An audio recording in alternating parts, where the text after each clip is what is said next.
Prepare for teleport!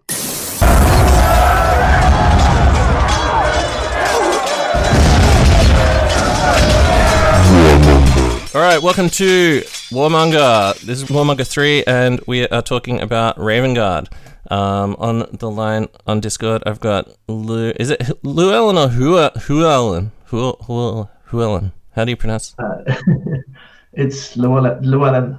Yeah. It is with an L? Oh, okay. Yes, yeah, it's Welsh. Yes, okay. Interesting. Llewellyn. Okay, so are you in Wales? Is that where you're from, or are you somewhere else? No, I'm not. I'm in the southwest of England. Interesting. All right. So we're going to be talking about Raven Guard. Raven Guard are one of the legions that got done wrong on Isstvan 5. You'll find in the fluff. Oh, sorry. In terms of people playing this faction, if you go and look on polls, or like when we've done a poll about like what legions, or just go and look through Instagram or whatever and look through the hashtags and see which has the most. Definitely like Raven Guard, Iron Hands, and Salamanders are definitely like the three legions who seem to be played the least, I feel like. And maybe out of those, Raven Guard could be the least. Like, I've got to say I have been a loyalist for most of the time I've been playing, but it's very like I feel like it's really rare to play against a Raven Guard army. I don't know if that's what you've felt, Llewellyn. Yeah, I think Raven Guard and Salamanders certainly around here. A lot of the stuff you see online, there doesn't seem to be many Raven Guard and not many Salamanders. I've seen quite a few Iron Hands players, but not many of those are the two.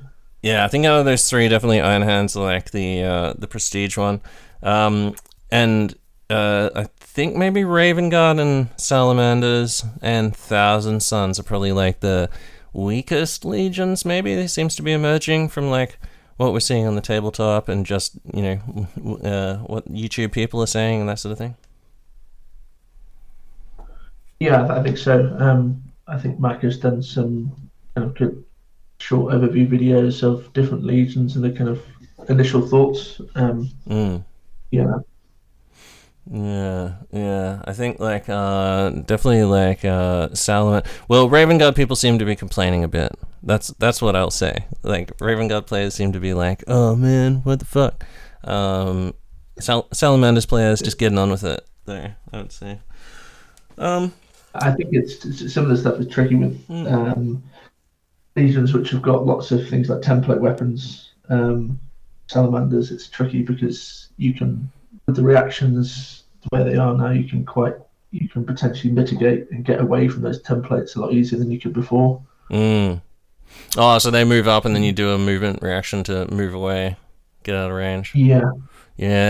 They doing, if you can move them right up and then you can, the Wall of Death rule like seems to be pretty good for sort of holding people back. But yeah, I think the biggest problem with them is template weapons.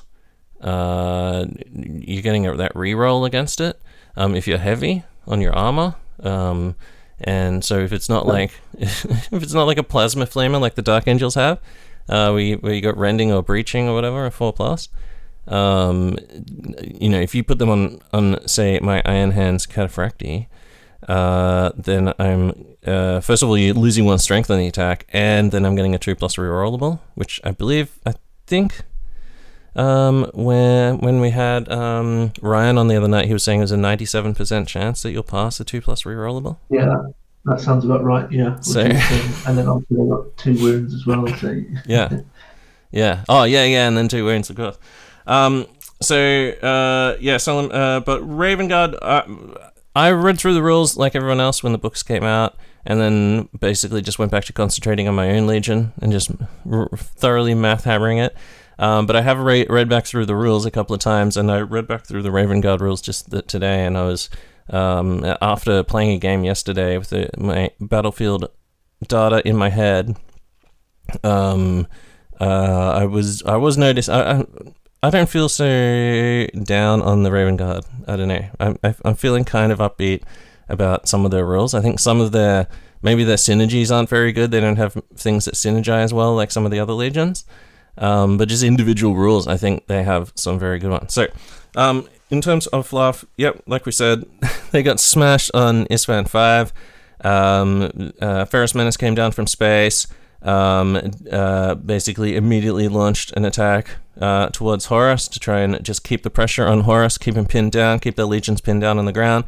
The Salamanders and the Raven Guard moved forward on the wings and sort of try and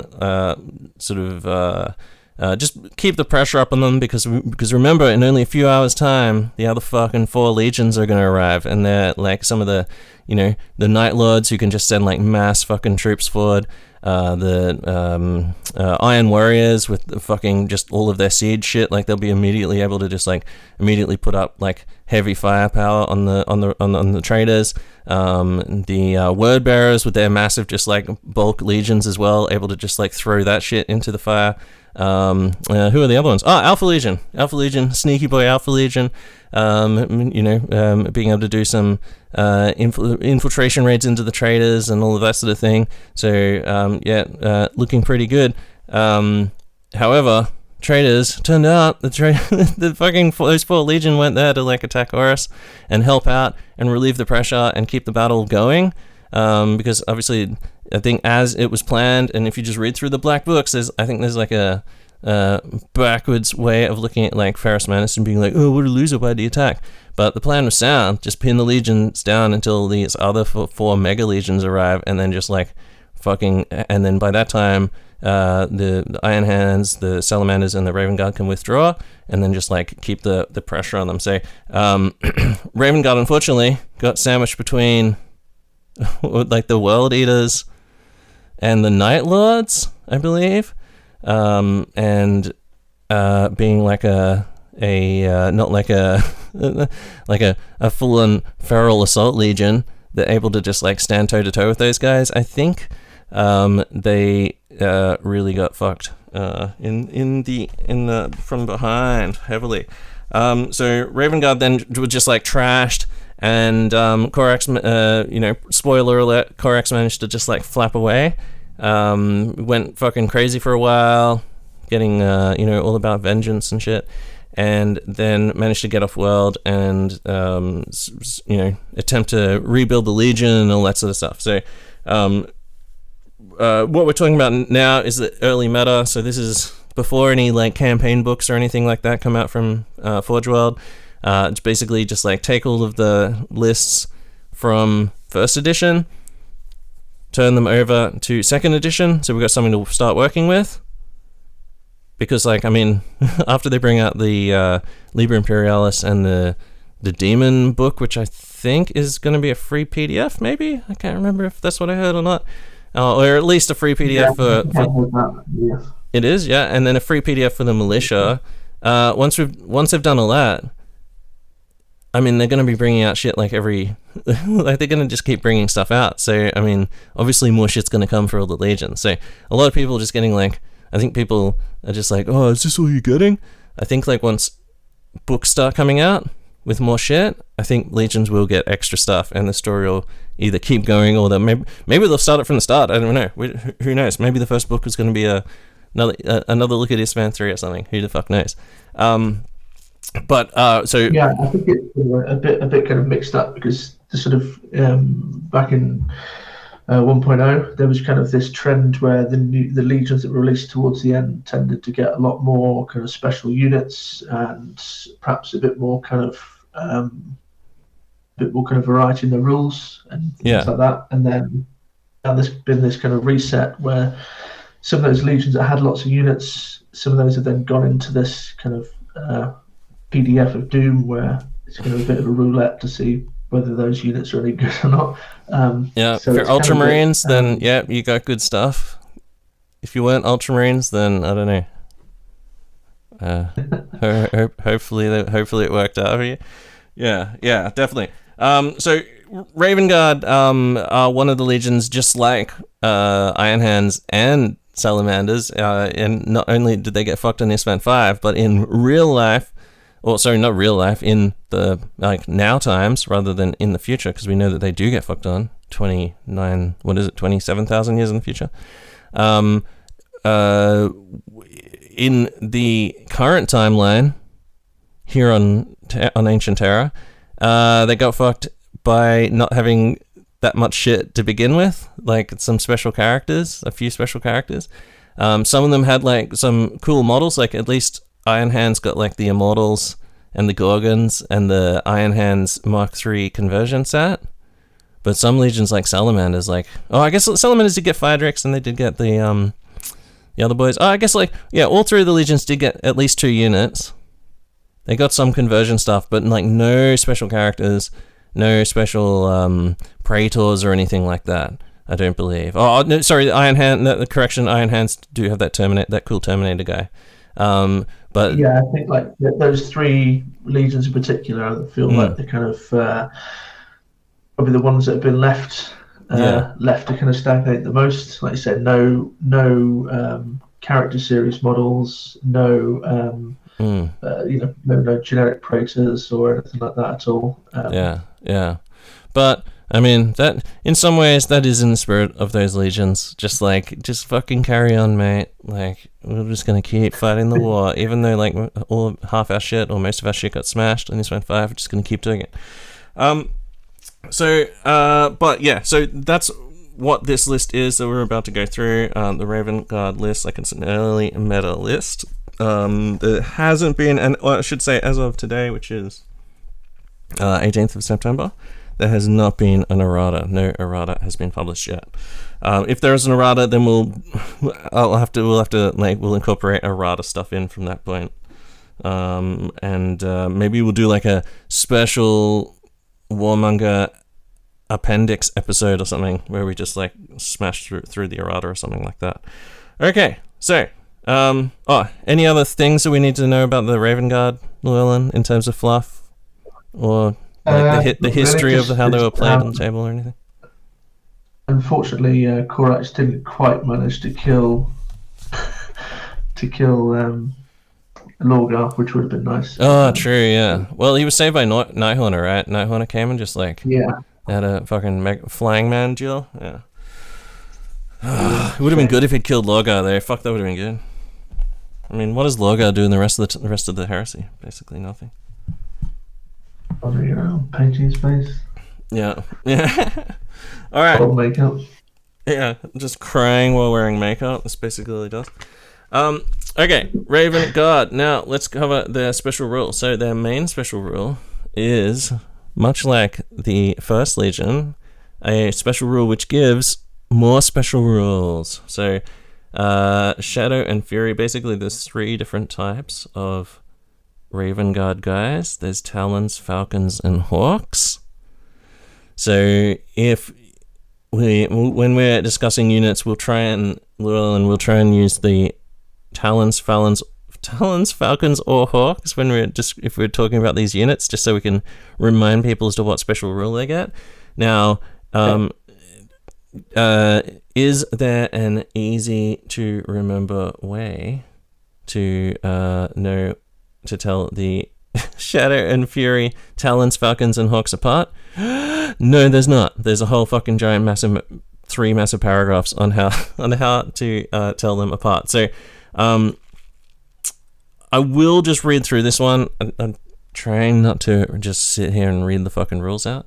But we will read this one just because it's it is like slightly complicated. So, and then we'll try and sort of explain it a bit as we're going. So, models with Legion and Starday's Raven Guard special rule that have the infantry type. And remember, infantry is basically anything that's not like a jet bike or a dreadnought or a land speeder or something like that. I only just found out last night rapiers are infantry, artillery. So anything that applies to infantry also applies to rapiers, which means you can join tech marines and apothecaries to them. So there's a rule I just found out last night. any Legion Astartes Raven Guard that have the infantry type, but do not also have the heavy subtype, or a Legion Warhawk jump pack, Corvid pattern jump pack, or Legion Tartarus Terminator armor, gain the Talon special rule. So basically, it's like anything that is infantry. So infantry, breaches. Oh no, sorry, not breaches, because breaches have the heavy subtype. So not heavy support teams, but things like seekers. Destroyers heavy? Oh fuck! I don't know if they're heavy. They might be heavy. Got hardened armor, haven't they? Yeah, I think they're infantry heavy maybe. I'll look it up. Yeah, you look at that. But so you got infantry, attack marines, despoilers. You would have units such as rapiers, because they're not heavy. The destroyers are not heavy. They're not heavy? Oh, interesting. Okay. So destroyers, not destroyer in jump packs. Jump packs are a different thing. So what else? And seekers, tech marines, and apothecaries and things like that are joined to like an infantry unit, but not heavy. So anything that's not heavy or a jump pack. All right. So they are your Talons units, and the Talons unit is if a unit comprised entirely of Talons is targeted by a shooting attack, all models in the unit gain the Shrouded 6+ special rule if the attacking unit is more than 8 inches away from any model in the target unit. In addition, all models with this special rule also gain the Infiltrate special rule. So all of your attack marines, despoilers, destroyers, rapiers, seekers, and then your infantry support units, and your command squads. If you've just taken the Artificer armor command squads, they will all have the Infiltrate rule, and also Shrouded +6+ if they're 8 inches or more away from the enemy. So I mean, that's not a huge buff, but like a 6+ save and Shrouded. And remember, Shrouded you can take. It's basically like an invulnerable save of the damage mitigation world. You can't. You always get it, even if it like causes instant death. Instant death cancels out Feel No Pain, but does not cancel out Shrouded as a damage mitigation roll. So that's just like a 6+ save on like against any wounds that you might take. Not terrible. And then Infiltrate, being able to infiltrate all of those units as well. Not terrible. I don't think that's terrible. Yeah, I think that's really good. That 6+, even though it's just a 6+, it does. You'd be surprised how many wounds that saves over the course of a game. And then obviously Infiltrate's fantastic to be able to get a lot more kind of influence on the kind of board early on in the game. So yeah, I think the talents is really good. Yeah, and the way that this game's tuned so that there's no more real like there is a few there is a few weapons out there, but there's it's limited massive weapons that hit on whatever 2+, 3+, wound on 2+, no saves, take your shit away. There's not that much stuff anymore. The battle cannons are only AP4. Plasma guns. You've still got breaching. You've got breaching there, which sort of like halves the amount of AP2, so you're gonna get saves against a bunch. Things like what else? Just like plasma cannons, like you're gonna get saves, re-rollable saves against a lot of that stuff. So and big unit slaying shit like knights weapons and stuff like that as well. Like not that much stuff that can just like wipe a unit out through just like not providing saves, which means that you're getting saves against a lot of shit. So high volume, high strength attacks are the thing. So Weight of Fire, and then Weight of Fire, one thing that like Weight of Fire really hates is rerollable saves, or a save and then a save. So just from playing fantasy, hundreds and hundreds of games of fantasy, having a fucking 5+5+, really, really good. So you're having a 3+, 6+ against stuff, good also.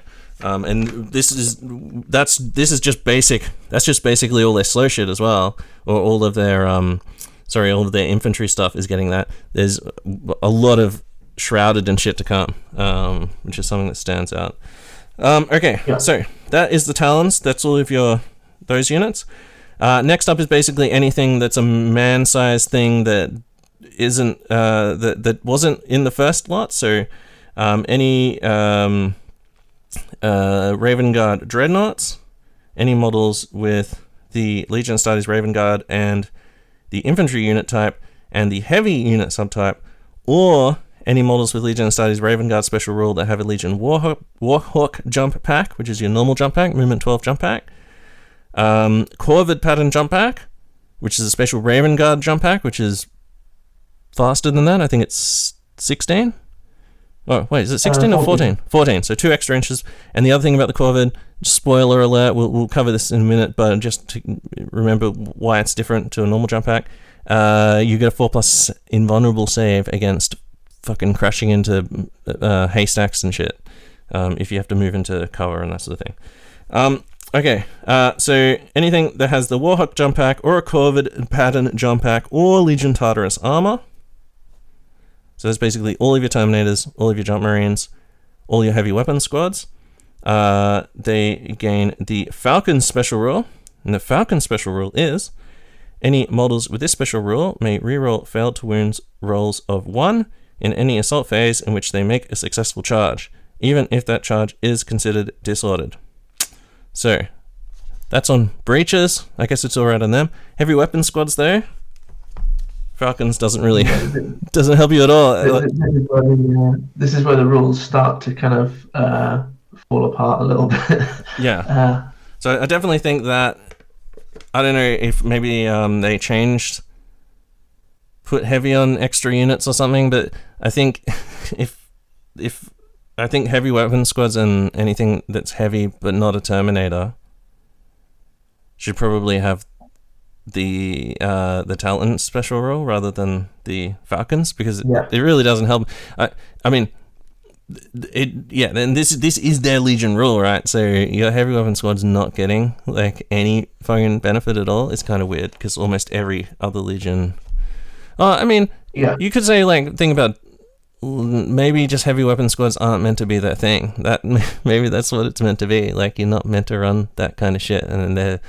Because if you think about World Eaters, right, their heavy weapon squads aren't getting any bonus from their Rage special rule, for example. So no, but then that's a flat rule across the Legion. This is specifically breaking down certain unit types. But saying, that's true. Yeah, bonuses to units that are equipped with heavy weapons is kind of weird. Yeah. I wonder if that's an attempt to try and shape what you take and just make people not take heavy shit. I know. Maybe when we come on to the one of the rights of war that restricts heavy support as well. So yes, that's true. Maybe they're trying to push you down a certain narrative, fluff building kind of army list thing, sort of writing sort of route. Yeah, well, that's something I always I immediately thought of that because I'm a fucking Iron Hands player there, and I really like heavy weapons squads, so I was just immediately like, what the hell? But maybe true sneaky Raven Guard, maybe they don't need those 10-man Lascannon teams or whatever.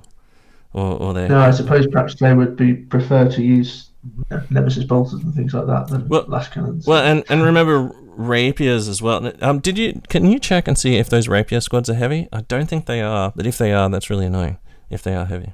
Because then they would also have that, like, the bonus to charge. The other thing about the Falcons rule is that lots of the rapiers are heavy. By the way. Oh, the rapier is heavy. Oh, fuck. Okay, I thought there might have been a way around it. No. So that's a bit frustrating. And then the other thing is that things that you think might benefit from Falcons, so like your assault squads, Dark Fury squads. The most part they're already re-rolling wounds anyway, either because Chainsaw to shred or Raven's Talons would shred. So it's kind of a bit redundant. Yeah, man, I don't know. Maybe like it's meant to represent them just suddenly at the last minute. You're just like, oh, instead of firing my Volkite Culverin, I'll charge into combat for some reason. Maybe that's like, I don't know. It's bizarre. Okay. All right. I think it's definitely good on the dreadnought rerolling ones because you've got limited number of attacks. So Oh, of course. Yeah. Rerolling one stuff weird. Yeah. On one. It's not great. Well, yeah. Let's talk about how that is good. Yeah. So, I mean, assault squads, it's not really much of a thing because your assault squads are going to have chain swords anyway. So you're going to have shred. So you're going to be rerolling. It also doesn't help lightning claws or even their special lightning claws, which are like the rending 5+ lightning claws. So there's also, it sort of demotivates it there as well. However, I mean, having shred and you're not getting detuned by it at least, so you still got your shred, still got that. Where that comes in, it's going to help any other weapons you've got in the squad. So if you've got power swords, power fists, they'll benefit from the reroll one, which is good. Yeah, 100%. Like power swords and things like that.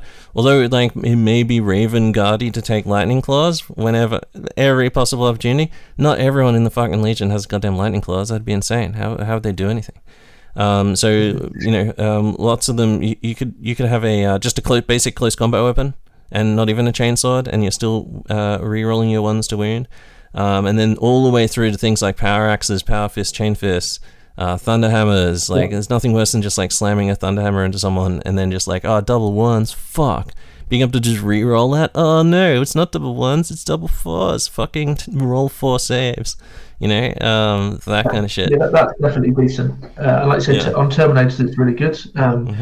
The only slight issue is that the Raven Guard Deliverers Terminator unit are so much better than Legion Terminators that if you're going to take a Terminator unit, you're probably going to want to take those, and then they've all got access to Raven's Talons, so it's kind of tricky because you probably want to put Raven's Talons on most of them. Yeah. But yeah, if you did take normal Terminator units or Terminator Command Squad or something like that, then it's definitely good to have the reroll ones of the wounds. And it's even if they're disordered, which is kind of cool as well.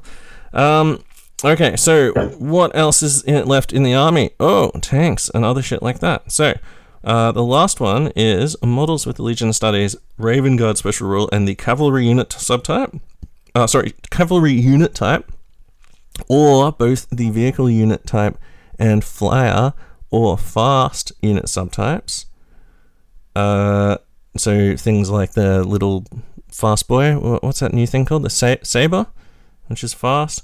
Any of the jets, Storm Eagles, fucking Fire Raptor, the Sokar pattern Stormbird, all of those things, anything that has cavalry type, and then all of your tanks as well, all your bikes, speeders, and tanks. Again, the Hawk special rule, special rule, and any models with this special rule gain the Shrouded 6+ special rule on any turn in which they run, move flat out, or move as a zooming flyer, with this benefit lasting until the start of the controlling player's next turn, or if that model would already gain Shrouded 6+ special rule, it instead gains the Shrouded 5+ special rule. If a model has Shrouded 5+ or better, it gains no additional benefit. Pardon me. Rules and drying my throat. I haven't had a sip of my rum for a minute. Lots and lots of text. It's kind of, I suppose the main units that you're probably going to have is going to affect is going to be bikes, jet bikes, land speeders of various types, and sabers. I think you mentioned. Again, the problem with that is that lots of those units, for the most part, you don't want to be giving up shooting. But if you did need to kind of move flat out to try and get somewhere, it's nice to have a bit more kind of damage mitigation. But lots of those units, I think bikes and jet bikes are kind of not particularly great this edition so far. I'm not sure they're going to see a lot of game time for many players anyway. Smoke launchers. Don't smoke launchers give you Shrouded 6+? So that would go to 5? Is that the case? But I don't think normal tanks would get that because it's only cavalry and both the vehicle and flyer, or vehicle and fast. So I think it's both both vehicle unit type and flyer or fast. So you've got to Oh. have vehicle and flyer or vehicle and Yeah, right. fast. Oh, wait, so normal tanks don't get anything? No, Sicarans are not fast anymore, I don't think either, are they? What? So it's not many tanks that get that. I read I read that totally as the vehicle unit type. Oh, and flyer or fast unit subtypes. Right. Yeah. Okay, well. I thought you were getting shrouded if you're caning around in a swift, sneaky Land Raider or something. Interesting. Okay. Alright, okay. So there is a few units there, as you can see, that are kind of hung out to dry. Having said that, some of the legions, for World Eaters, for example, give no bonuses at all to any vehicles. So, I mean, there is that. Like some of the legions only buff certain things. So, I'm just trying to put in. Yeah, I'm just trying to put it in context of other lists as well, kind of, to try and like soften the blow for Raven Guard players. But I think there's still more stuff to come though. This is just the Legion special rule. I mean, Iron Hands. No, I think that's just kind of. I think it's almost feels like it's kind of included. Yeah. To make it out as though everything in the army potentially, or lots of stuff in the army gets a bonus, and vehicles are not excluded. But I guess it kind of fits that it tends to be the kind of smaller, faster vehicles that get a benefit rather than kind of big lumbering tanks, which I think is probably fairly thematic anyway. Yeah. All right, so we're gonna keep going through the rules. Now, the way that I've been doing the rules is the Legion rule first, then the Warlord traits, the extra equipment, special units, jump back to their special reaction, because you want to remember that right before you draw up your list, and then we'll talk about the rights as the last part. So let's talk about the Warlord traits. So they've got 3, a Loyalist, a Traitor, and a just whatever one. Except the Traitor one is kind of not actually Traitor, it's more like Separatist, really. So I don't know why it's weird. I don't know. They have to fight on the trade team, but they're not actually traitors. So the first one is kind of weird. We'll talk about that. We'll talk about that in a second. We'll do it first because I just started fucking sprouting off about it. So it's so basically the background says they fought not for themselves and had no interest in. They fought. Though they swore no allegiance to Horus, these Reavers would no longer shackle themselves to the whims of a distant emperor. So they weren't actually sided with anyone, but they have to be traitors only. Their Warlord trait can only be taken by a traitor, and when you're in base-to-base with an infantry, cavalry, or whose weapon skill, strength, or initiative is higher than the Warlord, a Warlord with this trait increases the weapon skill, strength, or initiative to match those of the enemy model with the highest value in that characteristic that it is in base contact with. In addition, an army whose Warlord has this trait gets an extra, can spend a single reaction without spending a point of the controlling player's reaction allotment, as long as the reaction is made by the Warlord or a unit the Warlord has joined. Can you imagine using this? Seems pretty good. And you got to remember, Primarch is not infantry, right? Primarch is Primarch? Yeah. Primarchs don't have the infantry rule, do they? So it's kind of weird. You basically have to be taking either a very lowly kind of HQ, in which case you're going to come up against something that's got superior attributes, or you're going to be kind of taking Praetor and maybe coming up against something with something that's higher strength, maybe not much is going to be higher weapon skill than a Praetor or initiative, but maybe like Galval, like their strength 5, I guess some automaton strength 5 or 6 and 7 and stuff like that.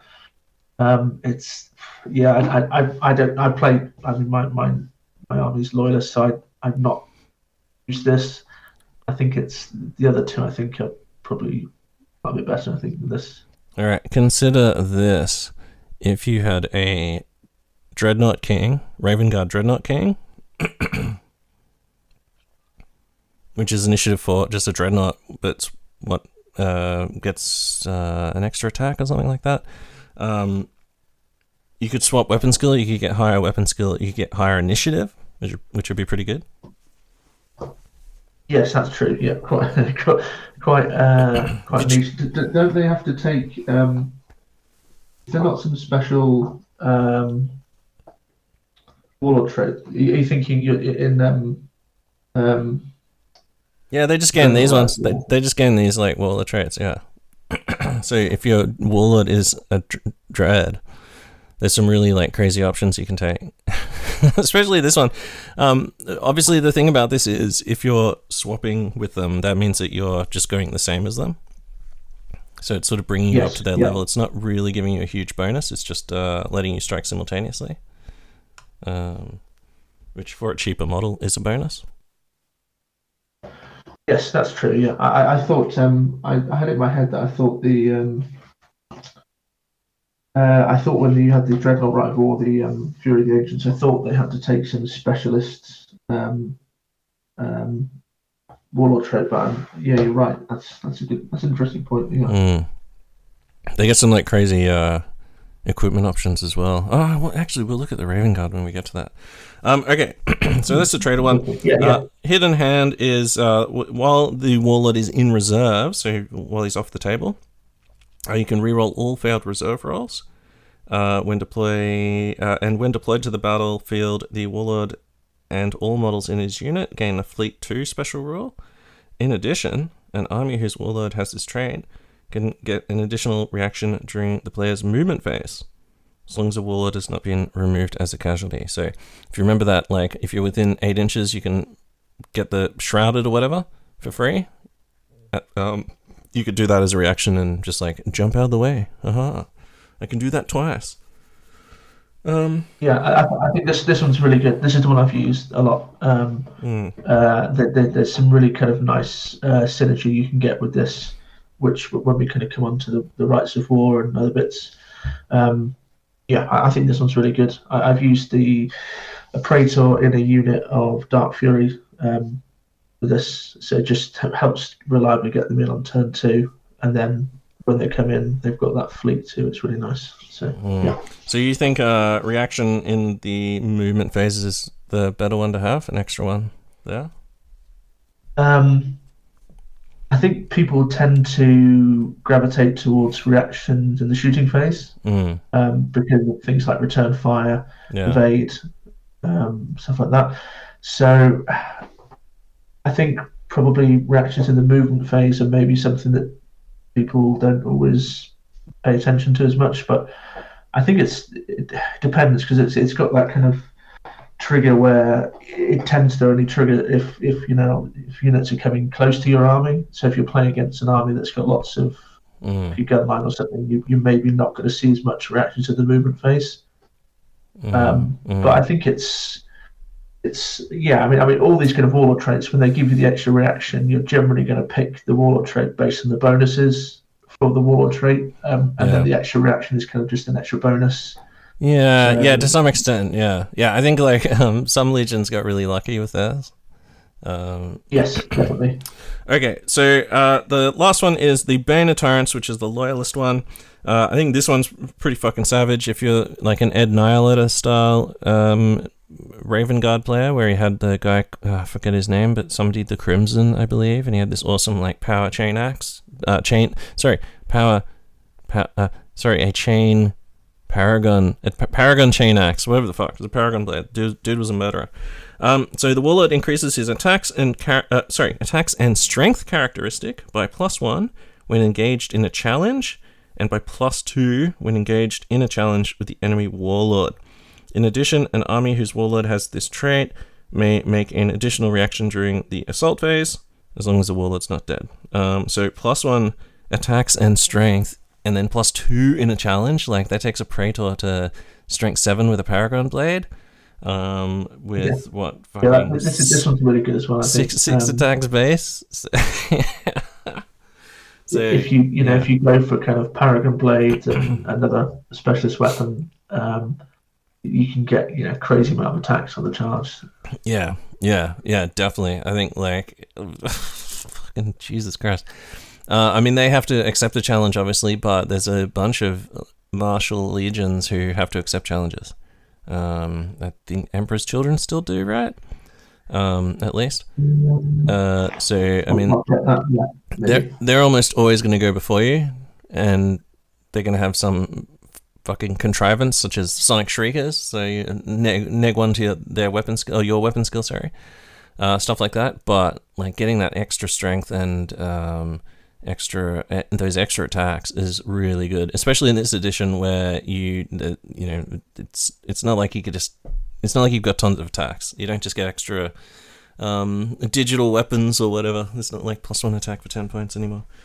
I don't think Emperor's Children have to accept challenges anymore. I don't see it. Oh, don't they? Oh, crazy. No, I don't think so. Yeah. Yeah, but I haven't read through it all really in detail, but I couldn't see it when I skimmed over it. Yeah. Yeah, but I think like you said, this one's really good because if you're going kind of warlord hunting, it just gives you that edge. Well, challenge-wise, do remember though, if a character is on their own, they have to accept a challenge as well. So, if you shot some fucking a dude's bodyguard away, and then you charge in, they have to accept. Don't let them not accept to try and rob you of those fucking attacks. Okay, so those are the three. All pretty good, actually. I think like that. Unlike some of them, where there's a obvious like a runt. I think all of those are pretty decent. Yeah, I think so. I think the Bane of Tyrants and the Hidden Hand, particularly, it really kind of gives extra bonuses. Kind of probably where you want to have bonuses, which makes sense. Yeah, and I like the sneakiness of the No Gods or Masters, the Trader one, and I think anyone who's playing Trader, Raven Guard, they're the kind of people who are going to make that work with some sneaky Legion champ or something like that, All right, let's keep moving along. So they will jump over the rights. We'll go to the equipment. So they have a few different pieces of equipment. Raven's Talons, which is lightning claws, but rending 5+ instead of 6+. So very, very good. They also don't have that annoying like mastercrafted roll, so you don't have to like roll them all separately, so you can re-roll one attack or whatever the fuck. That's really. But yeah, rending 5+ lightning claws, one of the best things for dealing with dreadnoughts in a dreadnought heavy meta. Any unit that can take these, especially I believe, and we're going to get to some guys who can take these in very soon. Especially if you can get some sort of initiative boost, throwing them at a dreadnought, very, very good. All right. Next up, we've got the Infravisor. So this basically gives you night vision. Night vision's very good, and it cuts through Shrouded, and also ignores the rules for night fighting, or at least the vision rules. However, the downside is you count as initiative 1 when taking blind checks. So I've not really used this on any units. I think it's potentially quite nice on push your sergeants up to kind of BS5, but it's I'm often finding I'm kind of rather spending those 10 points somewhere else. Oh fuck! Sorry, it's also +1 ballistic skill. Yeah, you're right. Whoa. Fuck! I didn't read that the first time. Many blind weapons so far, but then I'm not. I know that Mechanicum have got access to a reasonable amount of blind stuff in war gear. So yeah. So just to reiterate, it gives the model the night vision rule, which it then confers to the unit, but it gives the model also +1 ballistic skill. So it doesn't give that to a whole unit, but yeah, +1 ballistic skill on that character. So the fact that you can take it on just sergeants, because it's any Raven Guard with character unit subtype, I can definitely imagine taking that on a bunch of units. Maybe not things like Seekers. What you really need it on is units that have weapons that are ranged over 24. Like recon squads with Nemesis bolters springs to mind. Nemesis bolters, like tons of Nemesis bolters that everyone's got. But heavy weapons, last cannon team, stuff like that, pretty good. Remember though, that characteristic of a 1 for blind checks could be really bad. Mechanicum have lots of blind weapons, being the third on weapons. Those weapons will just eventually overheat and kill them. So I mean, if they are blinding you, like you're going down to ballistic skill 1, which is fucking really sucks. So I suppose lots of those weapons with blind are kind of tend to be anti-armor weapons anyway, so they might not be targeting units with, like say, heavy support squads maybe, or recoveries as much. But just bear in mind. If I played against them, and hopefully I won't, God forbid, Emperor forbid, because I'm still in slow list. But if I did have to play against them, I am planning some conversion beam cannon dreads. So I think I would probably like it, especially if it's a heavy weapon team, just being able to like throw that blast into them. Doesn't matter if it does much damage, because a hit forces the check, and then they're failing that on a 2+. That would be pretty fucking good for like that, just one shot to basically shut them entirely, not shut them down. They're only hitting on 6s then. And weapon skill 1 leaves them wide open for being charged, because you're getting hit on 2s when you're weapon skill 1. So. Yeah, if you can set that up to hit them with that and then charge them, that's a nasty combo. Yeah. So improvisers, very good, but be careful with them. Very, very careful. Camellia line. So this is any Praetor or Legion Centurion with the Legion Astartes Revenguard rule. Can take Camellia line for 20 points, gaining the Shrouded 6+ special rule. Or improving an existing version of the Shrouded X special rule by 1 step, from 5+ to 4+, for example.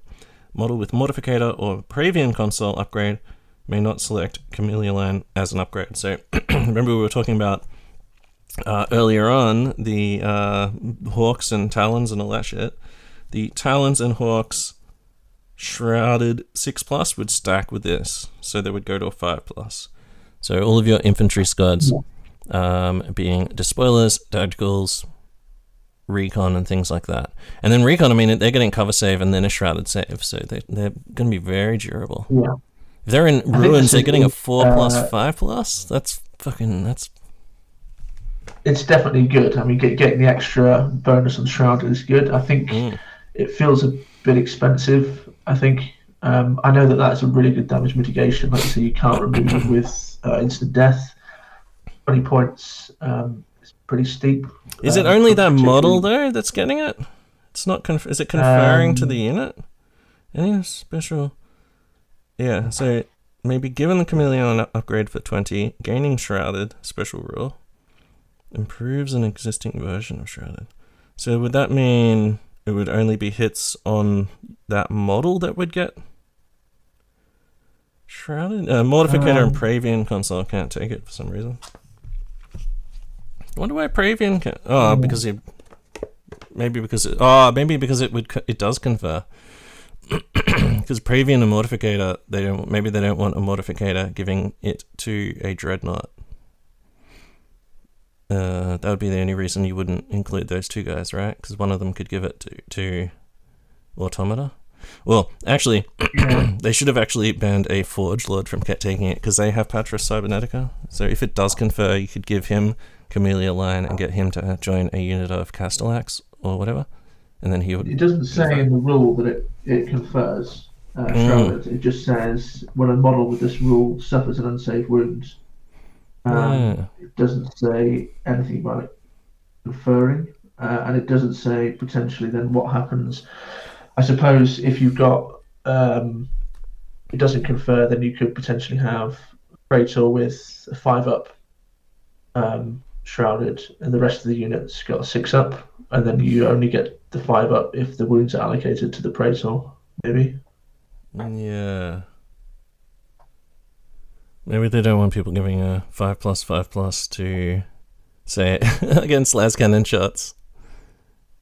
I guess so, yeah. Catching 5+, 5+s on the Dreadnought with your Mortificator, which is better than a 4+, apparently, according to my years in fantasy. 5+, 5+ is better than a 4+, Timothy. That's what they always used to say. Okay, so interesting there. So if it doesn't stack, if it doesn't help the unit, it's kind of like, It just makes that guy sneakier. the way that's written in the rules, I don't think that's supposed to then provide that extra bonus to the whole unit if they've got. Yeah, interesting. I don't know. Yeah, you're right. At 20 points then, in that case. I don't know. Alright, let's move along. Corvid pattern jump pack. Now, I'm definitely not reading this fucking whole thing out. It's a jump pack. It's exactly the same as the normal jump pack rules, which is another whole page of rules. Except it's movement 14 instead of 12, so an extra 2 inches on your jumpy jumps. You also... now does 14 and 12 does that give you any extra bonus on charging? Do you remember? You know how you 14 gives you +3. Ooh, +3. Okay, so that's key. +3 when you charge. It also gives you a 4+ invulnerable save against wounds inflicted by dangerous terrain checks. So if you end in dangerous terrain or difficult, no, it doesn't say anything about difficult terrain, just dangerous terrain. So if you have to take that check, you're getting mitigation against that, which is really good because you don't get armor saves or damage mitigation against that. You're only getting invulnerables. So having a 4+ invulnerable against that, I think that's very good. And then you can run, blah, blah, blah, blah, blah. Is there any other differences that you can think of? I think that's pretty much... No, not really. I think everything else is the same. Is that the Hammer of Wrath is the same, Deep Strike, Bulky, all that other stuff. This is it's basically apart from that it's the same. Like I say, it's just a wording of all the stuff with the terrain and stuff that you don't need to read all that. But I think they're really good. The extra movement, extra charge distance, extra bonus on the charge, I should say, and generally extra movement. You know, for getting around the table on objectives, it's really, really good. Well, it's a 5-inch minimum charge. So if you're within 5 inches, you don't even need to worry about rolling. And if you're within 12, I mean, what does that mean? You only need to roll like a fucking 6+ or something on 2d6. So you got a very good chance of rolling that. We talked earlier about the hidden hand warlord trait, getting fleet 2 when you come in from reserves. If you've got that on a unit with Corvid pattern jump packs, then that puts you up to +5 on the charge. Oh, holy shit. So the only thing I'm not sure exactly on is if you can, if you deep strike a unit with Corvid pattern jump packs, if you can get the benefit of the jump pack in the subsequent charge, because it says at the start of the movement phase you can activate, you can set to move to 14, but when you deep strike you can't move.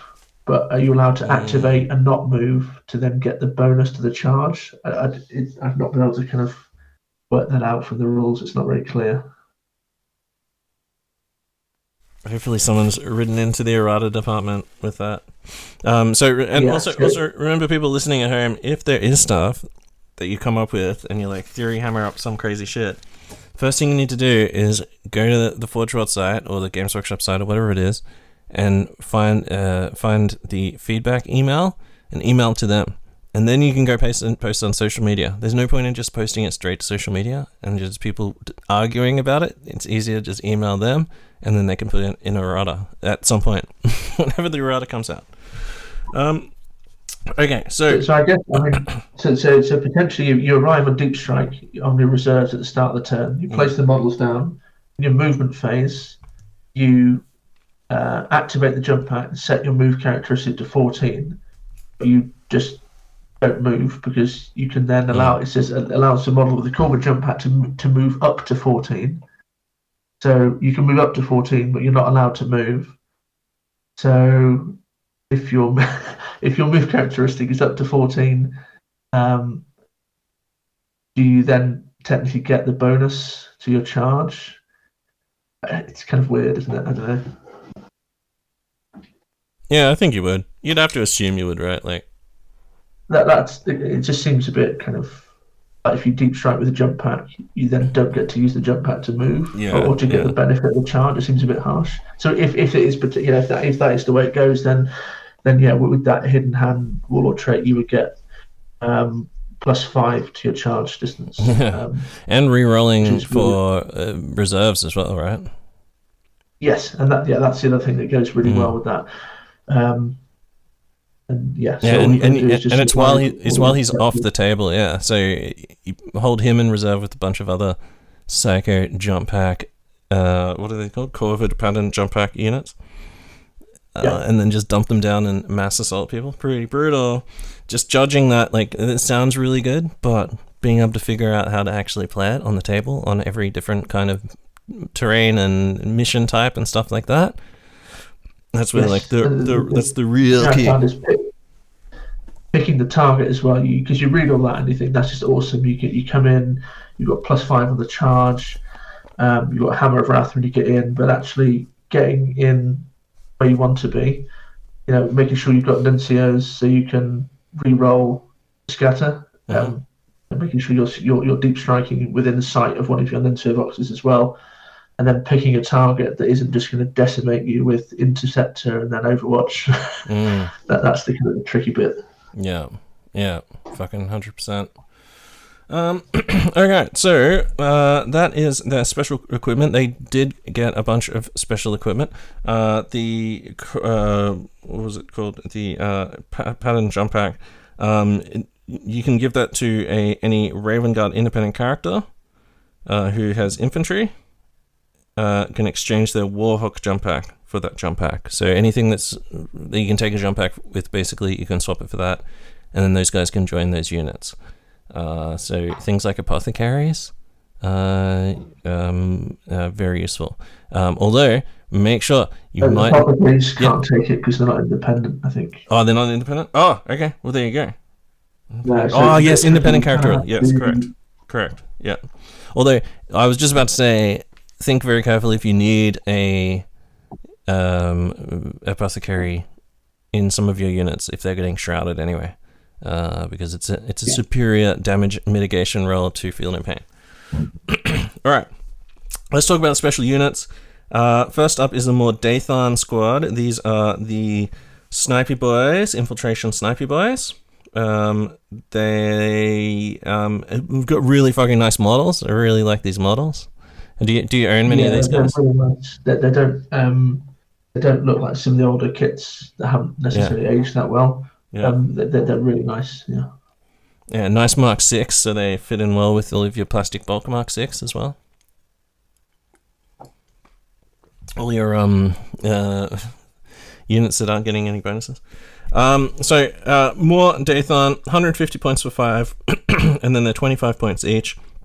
They are a veteran stat, except instead of weapon skill 5, weapon skill 5 and BS4, they're weapon skill 4 and BS5, so they're a sniper unit. They're not seeker. They don't have the seeker stat line. They have basically what it looks to me like is the veteran stat line, but with the ballistic skill swapped. So they've got 2 wounds and 2 attacks, and their leadership 8 base. So think of them as very good shooting veterans. They've got some really good equipment. They start with a bolt pistol, a chainsword, and a shotgun. Frag crack grenades and shroud bombs. Shroud bombs, very, very good. Power armor, obviously, for 3+. They have relentless, scout, and fatal strike. Fatal strike is once per battle, a unit that includes any model with this special rule may declare a fatal strike. Basically, all models in the unit gain a rending 4+ on their shooting, in addition to any other effects they have. This does not replace or improve any other versions of the rending X rule that they already possess, is possessed by the unit, and can be used when attacking with weapons that have either the template or blast X special rule.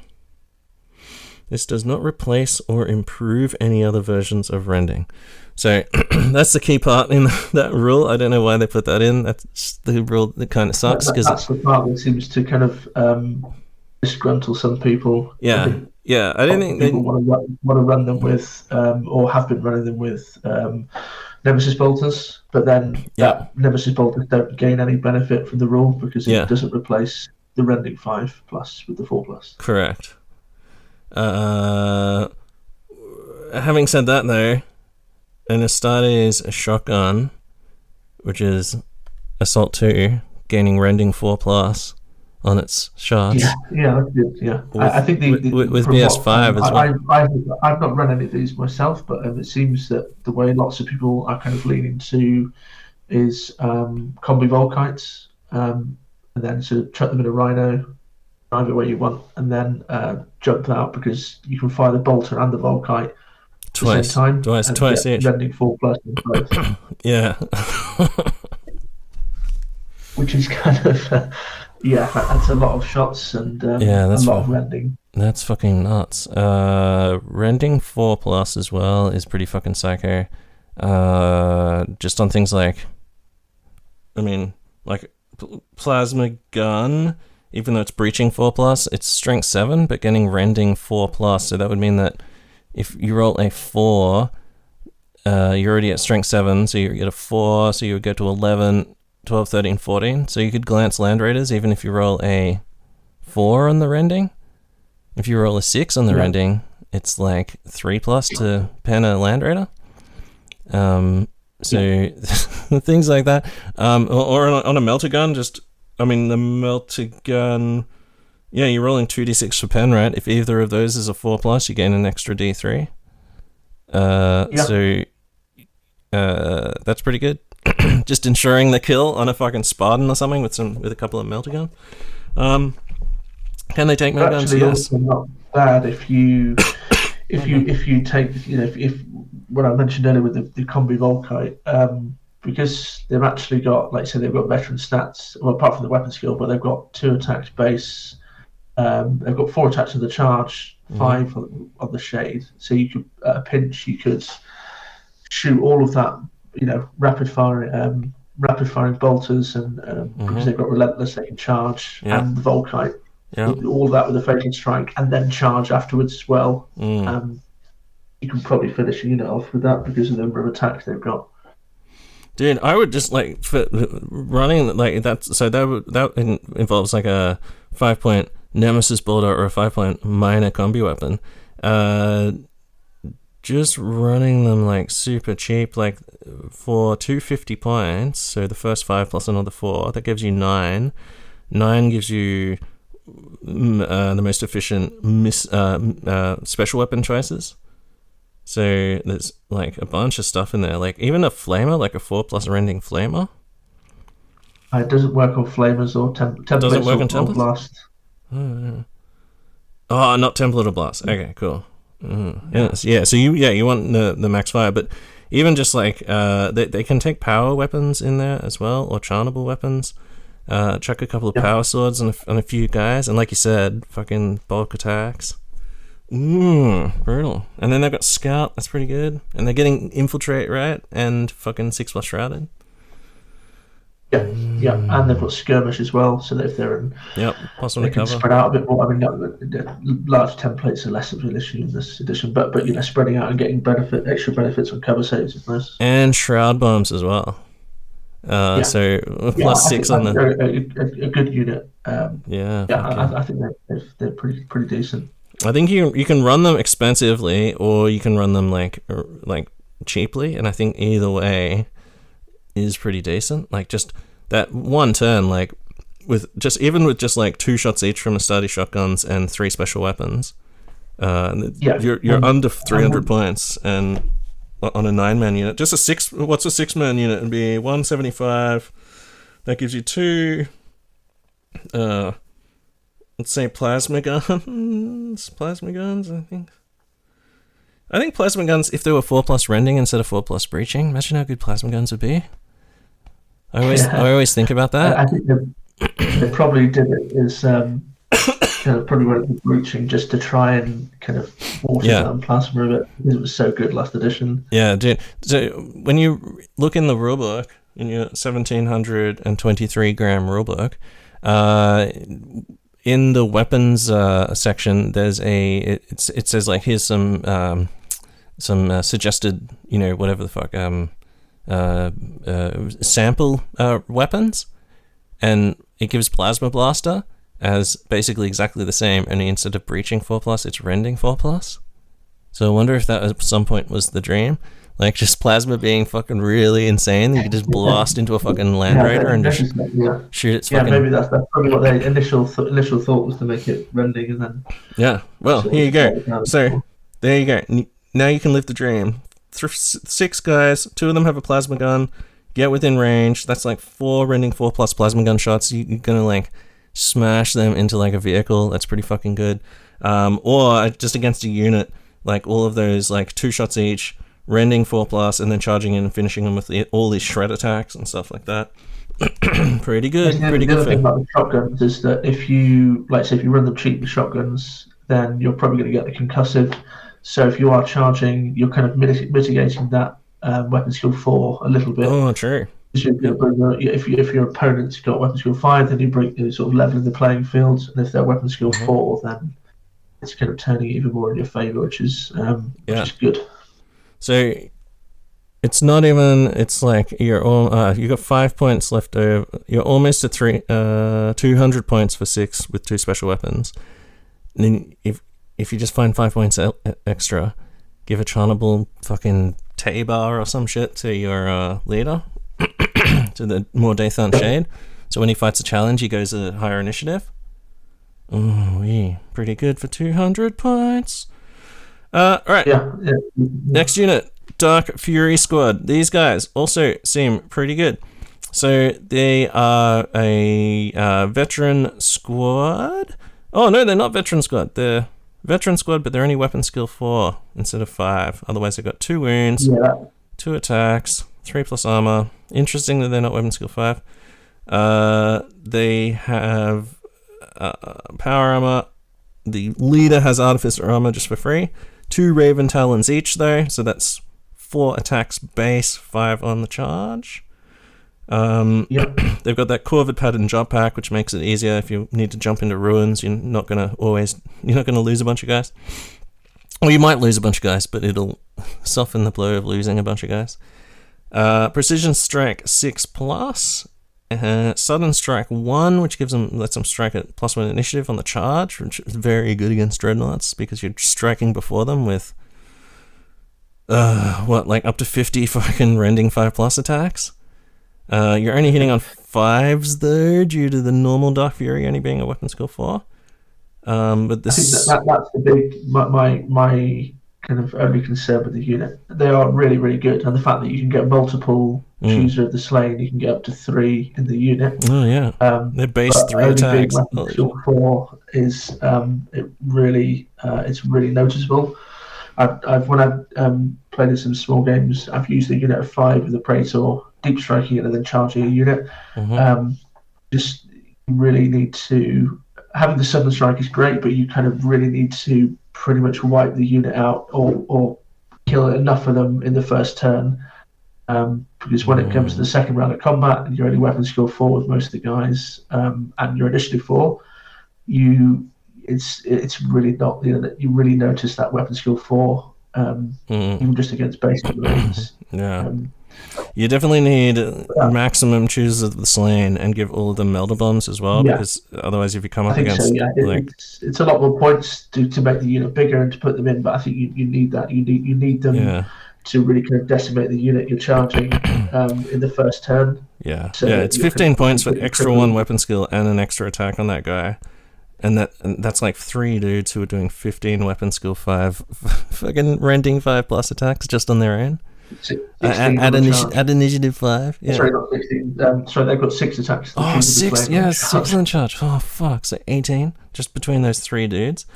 Each of them can take a Melter Bomb for 10 points each. I would definitely do that just for confirming the kill on some shit like Land Raider or something. You don't want to be down to those last 3 guys and then like the only thing left in the game is like a Land Raider Achilles. Oh, it's not going to help you against Land Raider Achilles.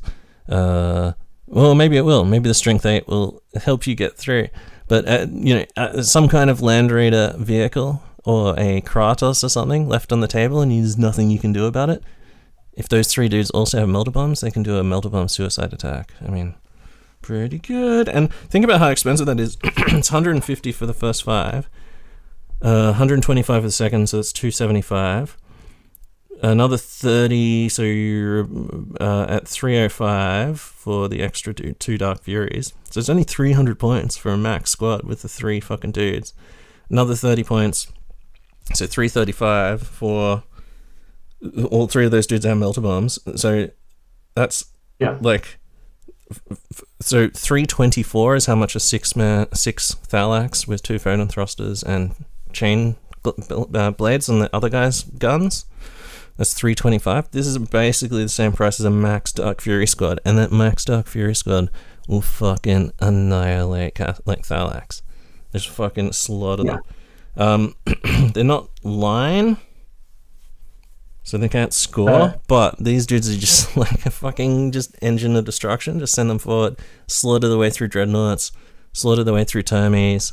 +1 that initiative 5 on the charge is really very, very, very that really makes such a big difference, because most units you're going to charge, you're going to just be taking models off before they even get straight back. And precision strikes as well that you can just precision strikes that you can just throw in as well. Yeah, exactly. Yeah. So I've used a unit these with Praetor, deep striking. And this is kind of, we talked earlier about kind of like layering bits. So deep striking with the hidden hand of war. So, hidden hand warlord trait. It's really nice. So you kind of pretty much guarantee you're going to not guarantee, but you're going to most likely get them in on turn 2. And then you've got +5 on the charge. It's nice. You just need to make sure you've got enough ablative wounds so that you're or you get all the Chooser of the Slains in the Praetor as well. You just dumb them down and just slaughter shit like it's fucking holy shit. And then a character in there as well, just to do challenges and stuff like that. Yeah. Okay, so Dark Fury is very good. So I think both of their units are pretty good. I don't think they've been robbed that much. Like the obvious gripe about the whole rending thing not improving Nemesis rifles. Whatever. I know that lots of people, from when I've kind of talked to people and read on forums, lots of people do really kind of complain about that. I don't know if it's because they've got loads of Mordathan modelled with sniper rifles already. And Nemesis bolters already, but there's plenty of other good like weapons you can take with them. I don't think it's a big issue. There's 2 things that people seem to complain about. Nemesis bolters. There's 2 things. There's 2 things that people complain about in the meta at the moment, and about their own legions, and I think it's slightly overwrought maybe. Although fucking I'm super down on a lot of the Mechanicum shit anyway, so whatever. But the 2 ones is like the Mordathan losing that, and then or just not having like a extra fucking thing for them. But also the Red Butchers, like the fact that they're hit at weapon skill 3, so they count as weapon skill 3 when you're attacking against them. They're just like, oh, fucking useless. Except they're fucking missing the fact they wanted the like few fearless units in the game, and they're in Cataphracti, and they're fucking got hatred. They got like fucking like insane. You can give them lightning claws. They're probably one of the best lightning claw things in the game. Normal lightning claws. I think some of that kind of spills over from the previous edition, where you're kind of used to things being a certain way. You're not kind of, you're just viewing it in isolation as a comparison without looking at the rest of the changes in the rules and the rest of the changes to the units. Yeah, exactly. So I don't begrudge people for that. I think like if it's something you're used to, I definitely feel that with a lot of the Mechanicum stuff. When I look at that, like with my Thralls, for example, I just go, ugh. Like I do want to try out the new Lacrimata shit, but at the same time I'm like, ugh. The rules are so shitty, it's not worth my time, like, organizing. I've got a pile, like a McDonald's tray, with just a giant pile of Thralls on it. That's where they sit when I'm not using them in a game. I just carry the tray, put it in a box, put it in my car, take it to an event, and then I sort them into piles of 20, and then I carefully arrange them into a nice grid, and then carefully, like, shuffle them across the table. But that was back when they had 4+ armor, and good feel no pain, and they were fearless. But, like, fucking, it's not worth the effort. So I can definitely see it from that perspective. However, I think if you retooled your Dathan, more Dathan, I think you could get some good use out of them. Although you only get that fucking one thing for that one turn, the Fatal Strike thing. I'm assuming that most people have probably got them with like Combi Flamers or something from the previous, because I think you could do, it wasn't restricted, certainly for a while. You could definitely use templates. So that was the kind of, dropping like 60 hits from Flamers with rending 4+ on a unit. I mean, to get max use out of it, you could take Magna Combi weapons, so it's 10 points each. Give them each a melter gun. On your Fatal Strike, you do the Fatal Strike on the turn when you're in rapid fire range with the bolt gun component on a unit, and then the next turn, the second turn, then you use your melter guns on a fucking tank or a dreadnought or something like that. So that's giving you 2 turns of like really heavy hitting BS5 shit, and then whatever the fuck's left after that, then you just they're not are they infantry? They're not line? No, they're skirmish. So. They're not line, so I mean, you might as well just send them forward. And if it's not going to cost you a easy kill point, or if you're not worried about kill points, send them forward in a suicide mission. I think there's just different ways to play them. Not much stuff. I don't think many of the Legion specific units have got line at all anymore, have they?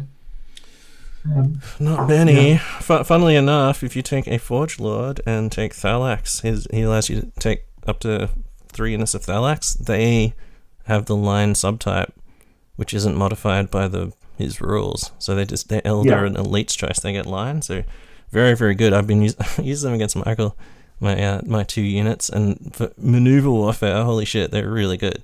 I was able to just totally just like jump away from his shit. Thalax, what are they? Infantry? Are they heavy? The infantry line, I don't think are they heavy? I don't think they're heavy.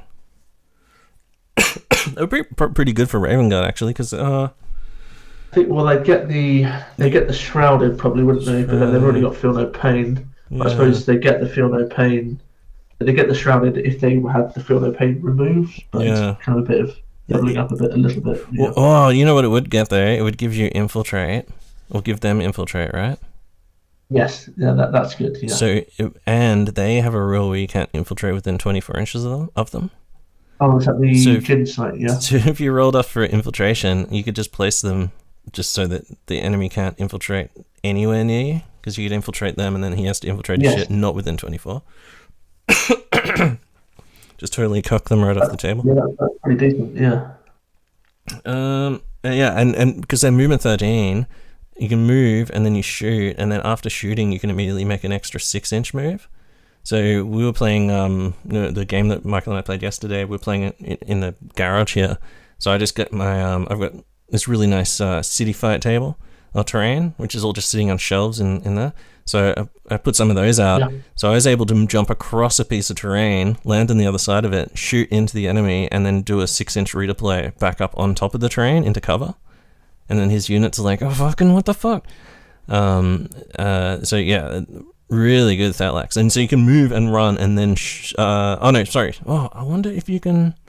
I didn't check. I didn't check the wording if you can do the 6-inch thing if you don't shoot. Like, can you run and then do the 6-inch thing? I'm not sure. Because if you run, then you don't get to shoot, right? So then you wouldn't get the 6-inch redeploy? Maybe that's what it is. I don't know. I'd have to reread that. Are you using on the lightning guns? Are you using the strength 7, or are you using the kind of the new other profile? Just the strength 7 all the time, because it is rending 4+ now as well. Oh, it's 4+ now. That's good. It used to be 6, now it's 4. So the full auto mode, like it's 3 shot strength 4 shred. If something had really, I realize it's got 4+ rending now. That's definitely the better option. Yeah. If something has really shit armor, like when I eventually come across humans, like basic humans, maybe that shot would be better. But I feel like just confirming the kill on a marine and just evaporating them is way better. Yeah. Okay, so. I want to cover one more unit, Llewellyn, before we go to the rights. This is from we sort of ran out of time when we were doing the Dark Angels because there was fucking so much stuff to go through there. But because Raven Guard only have 2 special units, I wanted to talk about the Raven Guard Deliverers Squad. Now, this is in the document called, let me go to the front, the Exemplary Battles of the Age of Darkness Core and Expanded Army List Profiles. Maybe that's what it means. I don't know. Anyway, it's the Exemplary Battle. It's rules for the units that came out in those Exemplary Battle PDFs that came out last edition. So they had rules last edition, and they've converted those rules over to rules for this edition, and it's in a separate PDF. So definitely go and have a look at that. It's got Imperial Fists, Night Lords, Iron Warriors, World Eaters, Dark Angels, Death Guard, Ultramarines, White Scars, Emperor's Children, Sun Killers, Raven Guard units. So if you've got any of those legions and you haven't heard about this and you're like, what the fuck? There are more extra special units. It's like secret online shit. If for some just done the Sons of Horus and Word Bearers, and also Thousand Suns, I think they're like true, yeah, big PDF. Yeah. So in the new ones for this edition, there's also those three as well. So there's a lot of stuff. Like there's a lot of stuff to look through. So we'll talk about these Raven Guard Deliverers. These are basically last edition. They were just Justaerin. So I'm pretty sure, are they still Justaerin in this? Yeah, pretty much, yeah, with a couple of little tweaks, but for the most part, they're pretty similar. Yeah. Yeah. So weapon skill 5 Terminators. Otherwise, their stats are pretty much the same.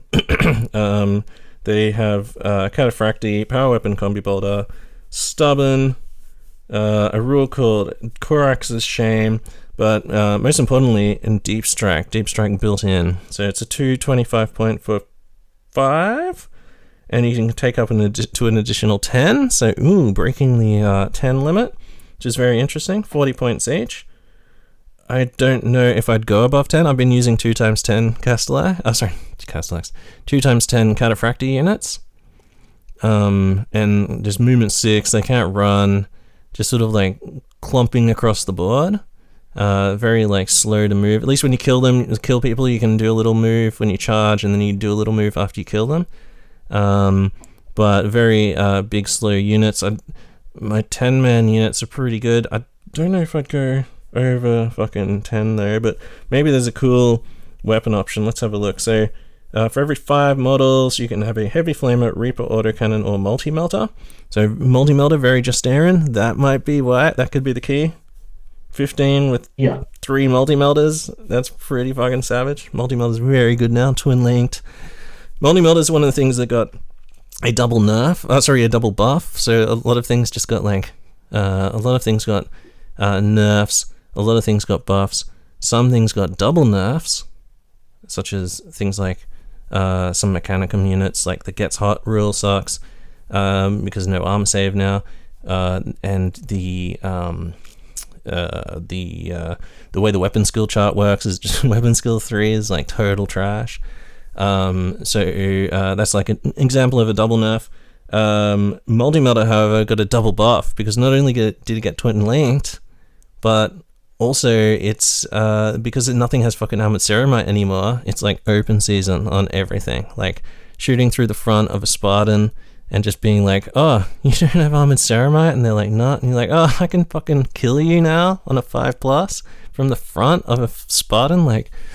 It's an age undreamed of for multi-melter enthusiasts such as myself. A fast, also, it's almost like a triple buff. Oh my god, it's a triple buff. Because Armor Bane, so half melter range, Armor Bane rolls 2d6 for pen, as we already know. But also there's an additional buff, which is Armor Bane also rerolls to wound against Automata and Dreadnoughts. Oh my god, it's a triple buff, multi-melter for the win. So multi-melt is very, very good. Being able to take 3 in this Terminator unit and just being like, oh yeah, what are you going to do? Charge me with your Dreadnought and then I'm going to Overwatch with 3 multi-melters at full BS? Oh, rerolling to hit. Raw, wounding on 3s, rerolling to wound. That's like, take 3 fucking 5+ saves. Like, rerolling to hit, rerolling to wound. Very, very good. That's a fucking powerful unit. It's also like, what would it be for an additional 10? 400 points. So 675 plus another 625. So you're looking at 700 points for that unit, but I mean, try running the dread. Oh, I guess that's before you put power fists and chain fists and shit on. So we'll go. The rest of the thing is, they can swap their power weapon for a power fist or a chain fist. No Thunderhammer on there. That's not fucking super great. And any model in the unit can swap the combi for the combi bolter for a combi weapon, or a minor combi weapon or a magna combi weapon. And any model can exchange their combi bolter and power weapon for 2 Raven Talons for 10 points each. So I guess that's what you're just going to do anyway. Just like fucking 10 guys, 8 of them with Raven's Talons, 2 of them with a multi-melter and a whatever, power axe, doesn't matter. Yeah, I've got a unit of 5 with all with Raven's Talons, but I think if I was going to run more, I probably would put maybe, like I say, a couple of multi-melters, maybe chain fist, a couple of chain fist on the multi-melter guys, but yeah, chain fist with precision shots, props. Yeah, chain fist has armor bane, so it also rerolls to wound against dreadnoughts, which is very good. And automata and buildings and stuff. Pretty good. So what's a 10-man unit would be 120, so 365, and then like 80 points, so about 5 maybe 500 points, but that would be like a fucking savage unit, that many Raven's Talons.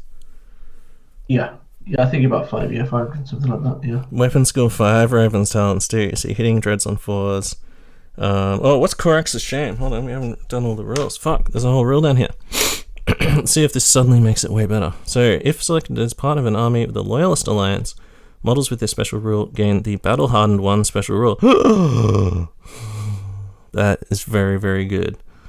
If selected as part of an army with the Traitor Allegiance, models with this special rule gain the Hatred Corax special rule. Well, don't do that. That's not worth it.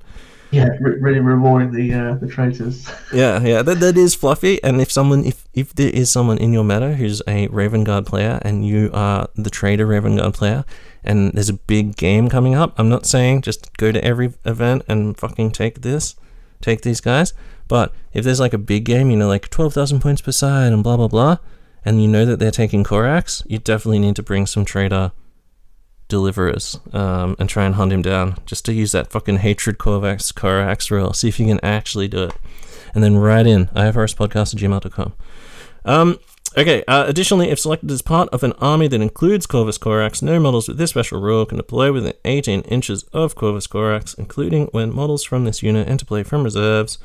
Corvus Corax may never join a unit that has any models with this special rule. Okay, cool. Well, that's just correct. Don't quite understand. Some of the bits there is a bit weird. So if you're loyalist and you've got Corax and you've got these guys, so if you deep strike and that scatters and you accidentally end up being within 18 of Corax, they just instantly die? Yeah, he just kills them, presses a button on the egg bomb collars or something. Yeah, okay, well if that comes up in your game, by all means, I think you should call Games Workshop. I guess it's probably referring to intentional deployment rather than scattering. Yeah, 100%. Because it could just be a funny story where they end up scattering right next to him. So yeah, dude, Battle Hardened 1, that is fucking amazing. Like, that's really good. Suddenly the 40 points per model suddenly makes sense. Like, I mean, you can actually, I personally, I've got all mine with Raven's Talons, but you could easily put some Power Fists in there because it doesn't matter if you get to Initiative 1, if you're fighting regular Terminators or anything with Power Fists, unless they have got anything over Strength 4, then they're not going to be doubling you out if they get wounds through. Yeah, that's so crazy. You'll be taking, if you've got Power Fists, you'll be doubling them out, but they won't be doubling you out. So that's dude, that's super durable. So like a Thunderhammer the reason a Thunderhammer is so savage is because it's brutal too. So say we're both counterfracty. I hit you with my Thunderhammer. I rolled a wound 2 dice, and then you... Oh, sorry, no. I rolled a wound with 1 dice, so I roll a 2+, and then you have to take 2 saves. And if you fail either of those saves, you fucking die. However, if you're battle-hardened 1, you count as toughness 5, so you get 2 saves. If you fail both of them, then you will die. However, if you pass one of them, you won't die. And then the next Thunderhammer comes in, it's got its damage 2 as well. So if you've survived a wound in the first round, then because they don't spill over, that's like another fucking... You've just taken another hit before and you might save that. Or if you die from that, you've taken 2 Thunderhammer hits to die.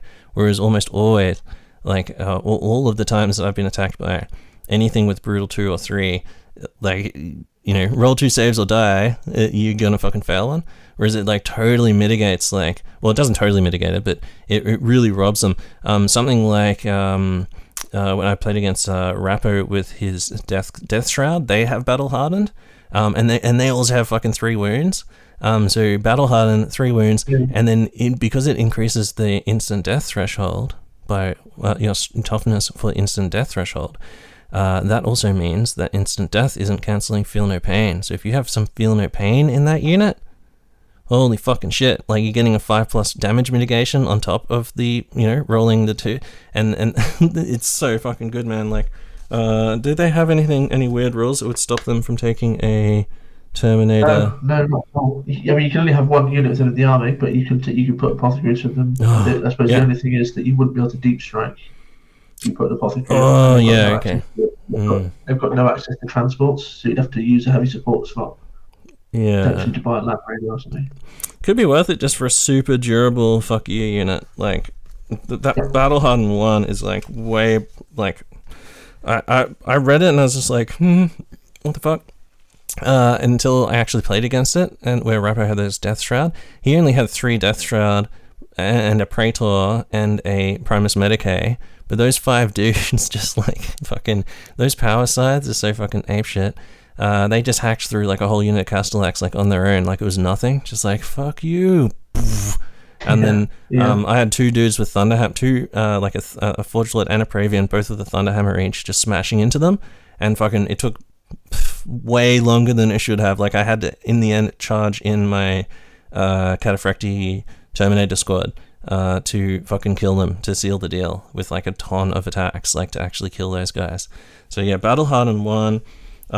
Plus like those Raven's Talons, like key to victory. Like if you can thin out those guys that are going to be hitting back with Alphas, Thunderhammers, if you're thinning them out by getting and this attacks, and then you've struck first, and against normal terms you're hitting on 3s, they're only hitting back on 5s. And then you're getting wounding on 4s. And then you're getting the reroll to get any extra shreds. Getting the reroll from shred to get the extra rending. It means you've got a good chance. I mean, they're not. They're only going to be regular wounds, not going to be doubling out Terminators. But if you've got 5 attacks per guy, 6 of the chieftain, you can get a lot. So fucking good. Yeah, that's really good. I'm like a big fan of those guys. I think potentially they might. Almost in some ways better in a transport, because the deep strike to get right where you want to be, but they've got no bonuses to charge. It's what you want to put in there is chuck a herald in there so that they get line. I mean the herald, if you're in a snipey meta where lots of fucking Alpha Legion people, or Trader Raven Guard with maybe the Trader Raven Guard in your meta has lots of Nemesis rivals. It might not work, but like a Herald in there with them, with all of the bonuses, like Fearless as well, Fearless, Battle Hardened, and Line, and just get them onto an objective in any way possible. That would be like so intimidating. And then you could have your general could be a jump pack guy, with the Dark Furies, and they deep strike on. It's just like you said, you gotta find a way of delivering them, but that's the eternal puzzle of Listhammer, isn't it? Like always trying to fucking figure out the way to deliver you. 5, like you say, with a character in a Purchase Carrier would be a good sort of choice for relatively low kind of points commitment, but then potentially a Sparkless, but if you want to go bigger than that, Yeah, or a Charybdis. Alright, let's talk about the Rites of War. So I like to leave the Rites of War till the end, because this is, now that we've talked about, we know what all of these units do, we know about the Talons and the Hawks and all that other shit. What did the Deliverers get? Deliverers reroll 1s to wound, right? Yep. So that's just like one more bonus, as well as being battle hardened and shit, with their power fists, rerolling the 1s to wound on their power fists as well. So, very, very tasty. All right, let's talk about these 2 Rites of War. So number 1 is Decapitation Strike. All models with Legion of Studies, Raven Guard special rule in a detachment using this Rite of War gain preferred enemy brackets independent character special rule. Well, straight off the bat, a very good rule. That's fucking very good. Now, preferred enemy is different now, though, isn't it? Where's my rule book? I don't think I've actually checked, because it hasn't come up for anything that I've tried to play yet. But I believe in one of my read throughs. Reroll fail to hit rolls and wound rolls of 1. Yeah. Is it shooting and close combat still? It is shooting and close combat. Oh, so it's not different. Okay, fuck, awesome. Well, it's still the same way. You only need to have 1 character, then you get it against the whole unit. Yeah. So amazing. That is really good. A preferred enemy, very, very, very good. Rerolling 1s to hit and to wound, and that's in close combat and shooting.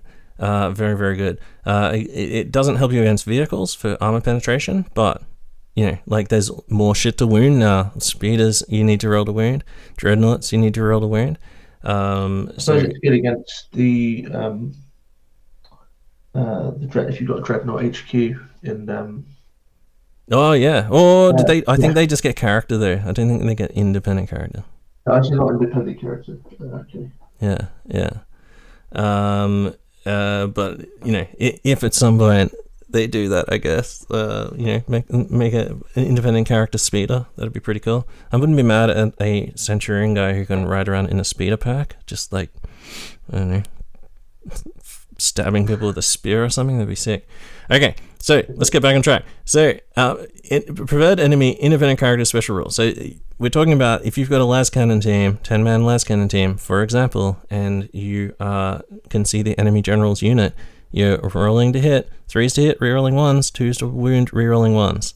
That's a lot of damage, and then they have to save against that. So fucking amazing. When your Deliverer squad comes up against any enemy unit that has an independent character in it, rerolling 1s to hit and to wound, very, very good. It doesn't synergize well with the lightning claws, obviously, because you already rerolled a wound, but fuck everything else getting it. The hit bonus is really big, I think, isn't it? That's the key. More hits, more chances to win. Yeah. All models in any unit from a detachment using this Rite of War assigned to a deep strike, assault, or flanking assault gain Shrouded 5+ special rule for the duration of the game turn in which they are deployed onto the battlefield. So that's very good. Yeah, that's awesome. Yeah. So when you deep strike your warlord with the hidden hand warlord trait with your unit of Dark Furies, you're getting shrouded on the turn you arrive, and then you're getting +5 on the charge, and you're getting reroll reserves for that unit. Yeah. So it's lots of bonuses to stack, which is really nice. Yeah. In missions that use victory points, an army that includes a detachment using this Rite of War gains an additional 2 victory points for Slay the Warlord secondary objective. So again, very, very fucking good. That's 3 victory points in a normal game. You're getting preferred enemy against that fucking independent character, or what you would assume most of the time is going to be an independent character, unless everyone in your meta has switched over to Dread King meta. And then a detach. Oh no, you're still going to get it because it's the Slay the Warlord. So even if you don't get preferred enemy against the Dread Daddy, you will still get 2 victory points for killing the Dread Daddy when you light it up with your 10-man light cannon team that also has a night vision. What was it? The improviser for that means that one guy in that last cannon team, the character. I mean, gaining night vision. Can you put that on just a sergeant? Yeah, just character. Yeah. So he becomes BS5 with his last cannon. And he's re-rolling ones to hit and to wound against independent character unit. Very good. Alright, unit using this Rite of War can only include a single heavy support choice. There you go, your 10-man lascannon team. And a detachment using this Rite of War may not take fortification choices. Okay, well. Have you thought about running this? Are you thinking of running this? What do you reckon? Yeah, I've used this a lot. Quite a few times. It's really good. It just kind of stacks up bonuses for deep striking.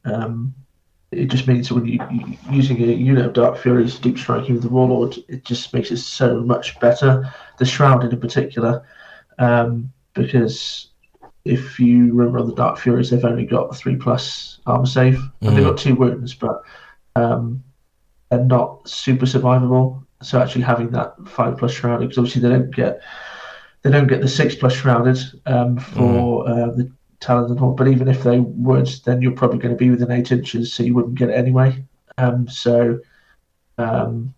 It just means that when you do deep strike, you can kind of pick your target and actually be able to survive Interceptor. Well, not survive, but you'll take less wounds from Interceptor and Overwatch.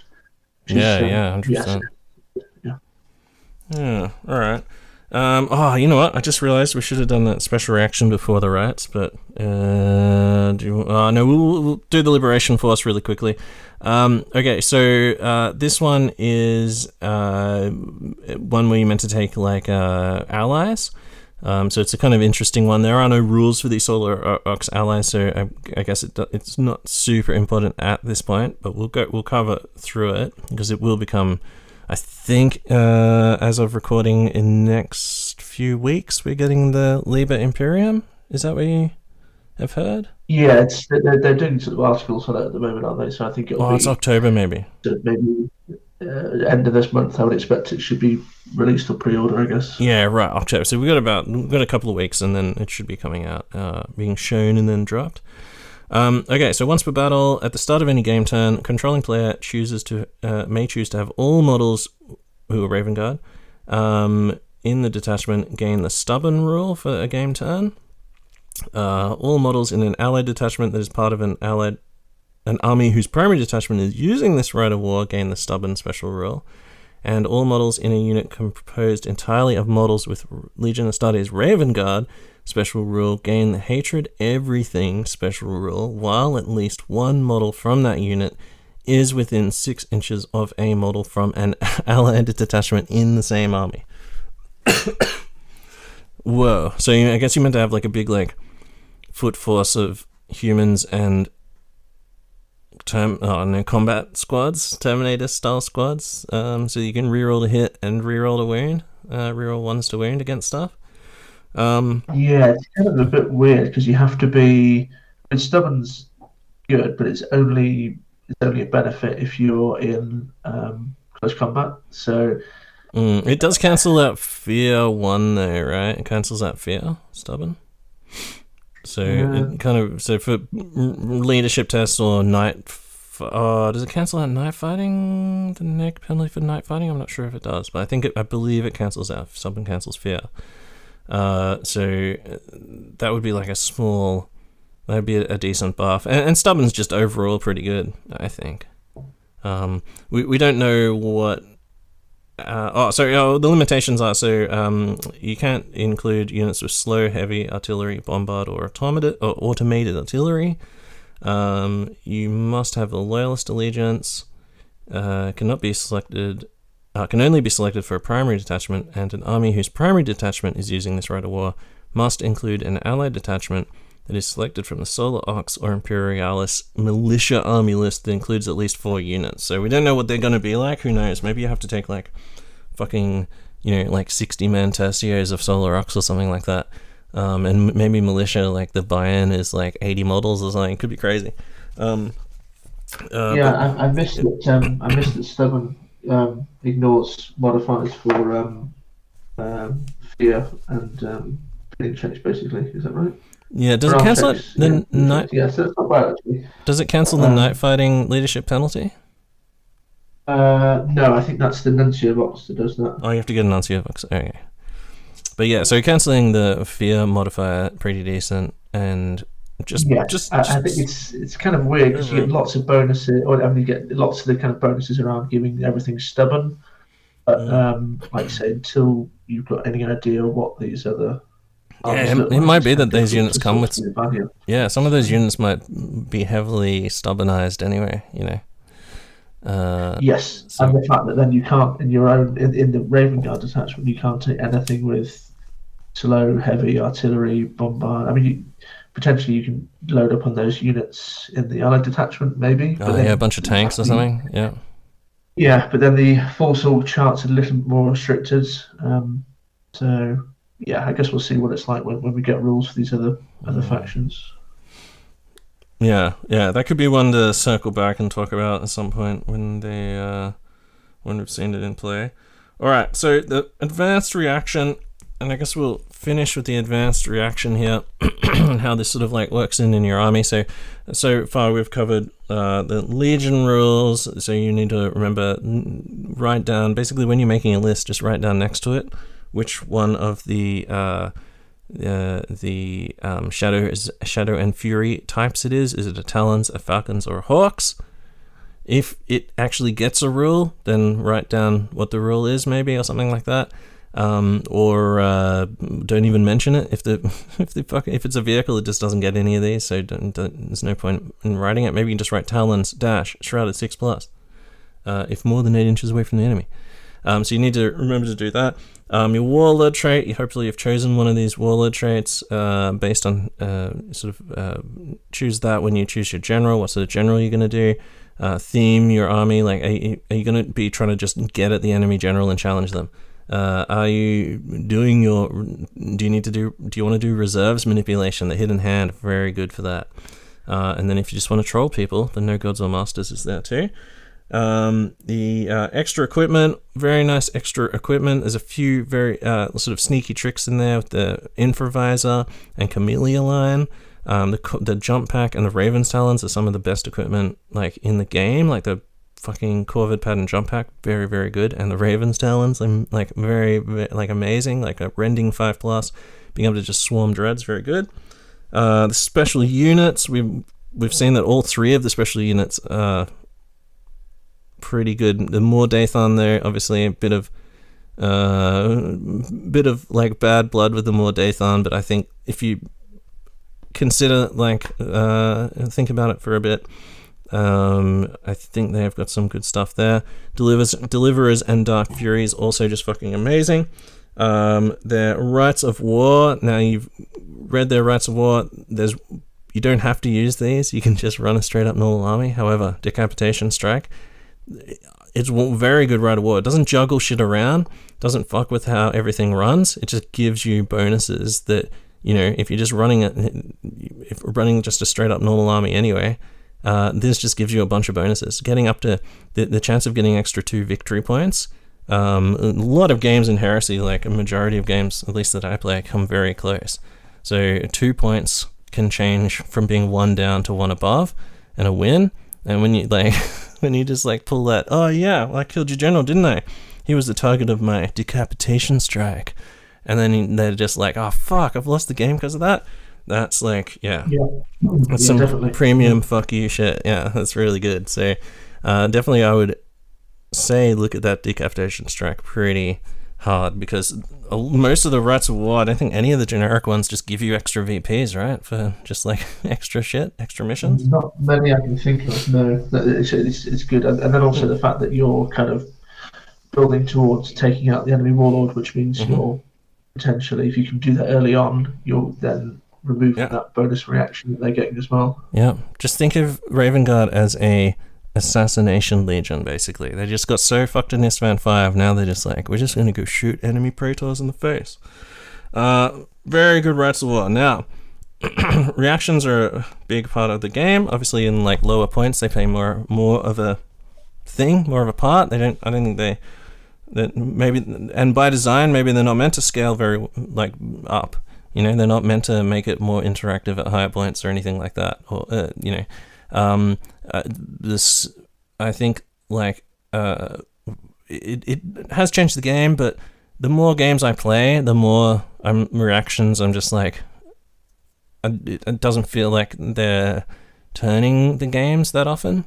What's turning games is crazy deployment methods, deep striking shit, like brave deep strikes, outflanking maneuvers, that kind of stuff seems to be turning games for me more than really like the rights of war. But the Raven Guard advanced reaction is basically the enemy once per game in the opponent's shooting phase when they declare shots against you. Before resolving the attack, your unit can make an immediate move of a number of inches equal to the highest unmodified initiative characteristic of any model in a unit, which is generally going to be 5, in any direction, and gain Shrouded 4+, special rule for the remainder of the turn.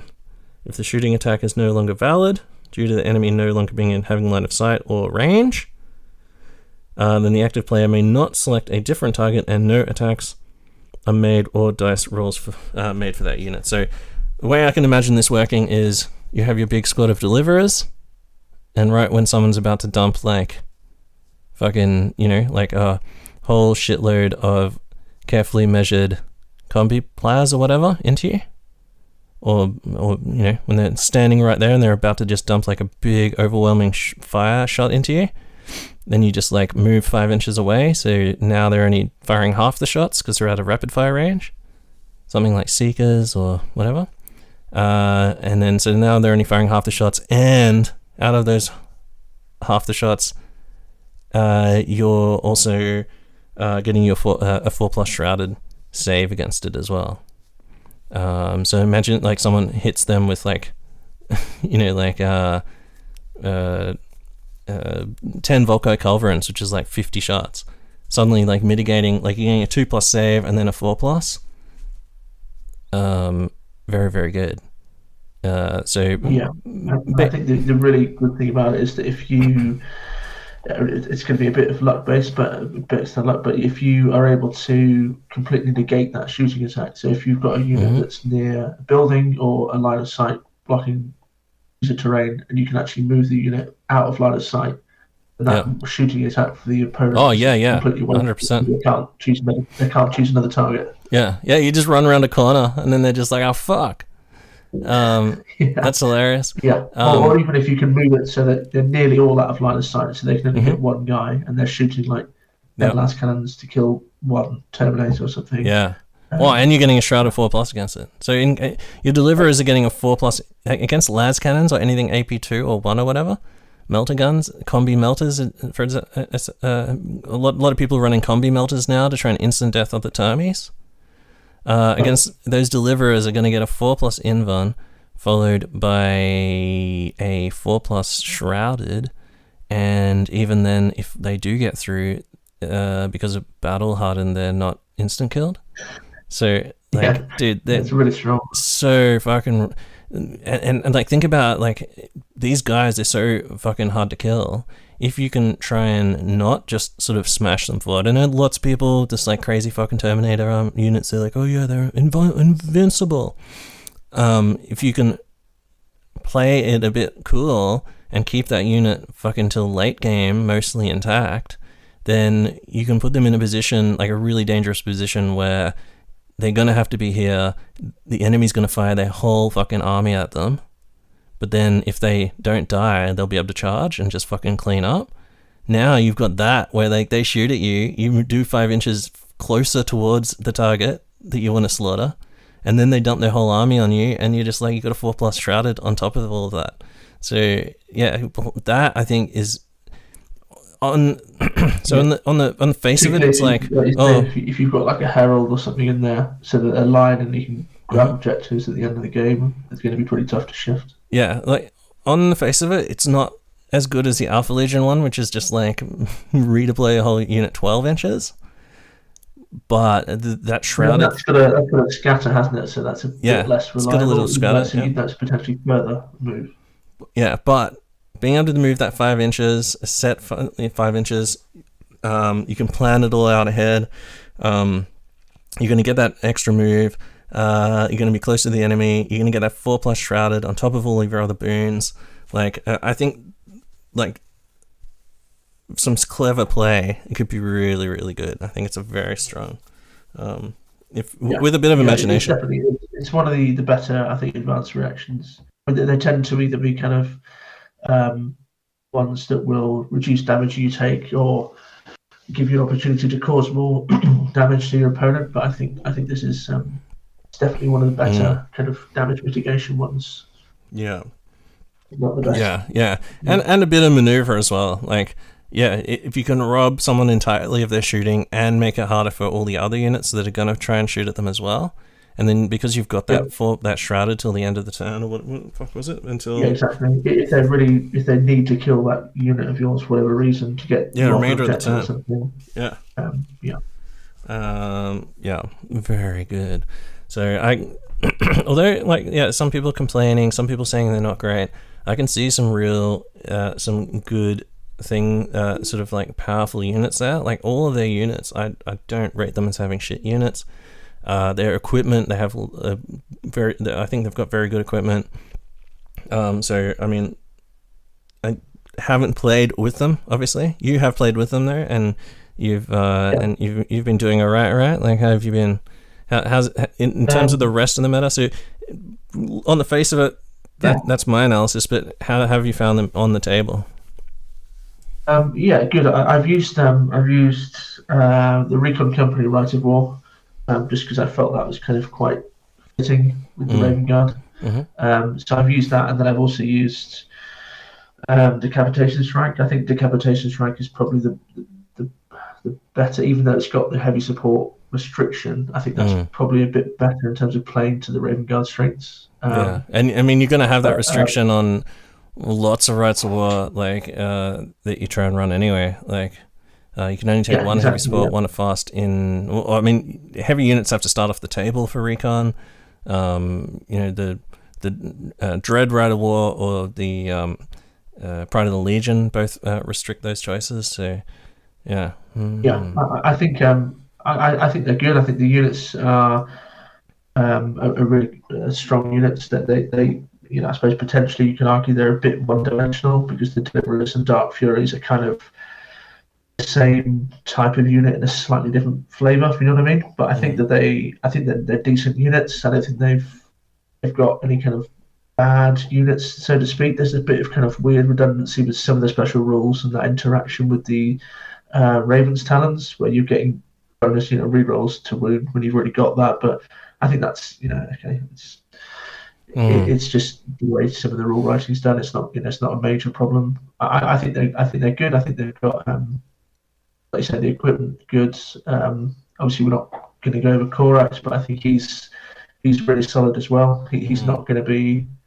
He's not your kind of premier Primarch killing Primarch, but I think he's a really good flexible. Can he kill a Dread?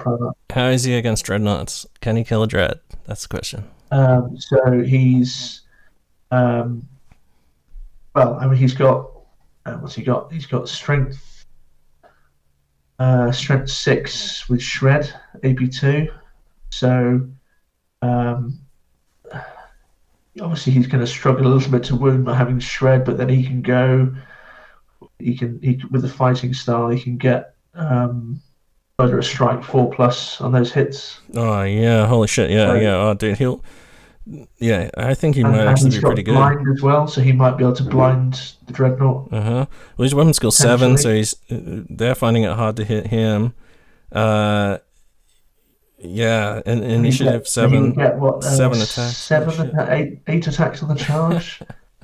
And then if you've got Murderous Strike 4+ on those. Even his pistol, man, it's like his pistol's like an Archaeotech pistol, but it has fucking deflag rate, so it's like a rending 3+, deflagrate pistol, Yeah. so he can potentially shoot a couple of wounds off a dread on the way in, and then what, like 8, 9 attacks or something? Oh wait. I Murder, think he's strike got 8. plus rage. He's got 8 on the charge if he doesn't use rage. If he doesn't give himself rage 4, he goes murderous strike, which I think is probably the better option against Dreadnought. Yeah. So he's hitting on 3s, wounding on 4s, rerolling to wound. Dreadnought is getting 5+ invulnerables, and each one that he fails off 8 attacks is D3 wounds. Yeah, dude. Like, he's gonna.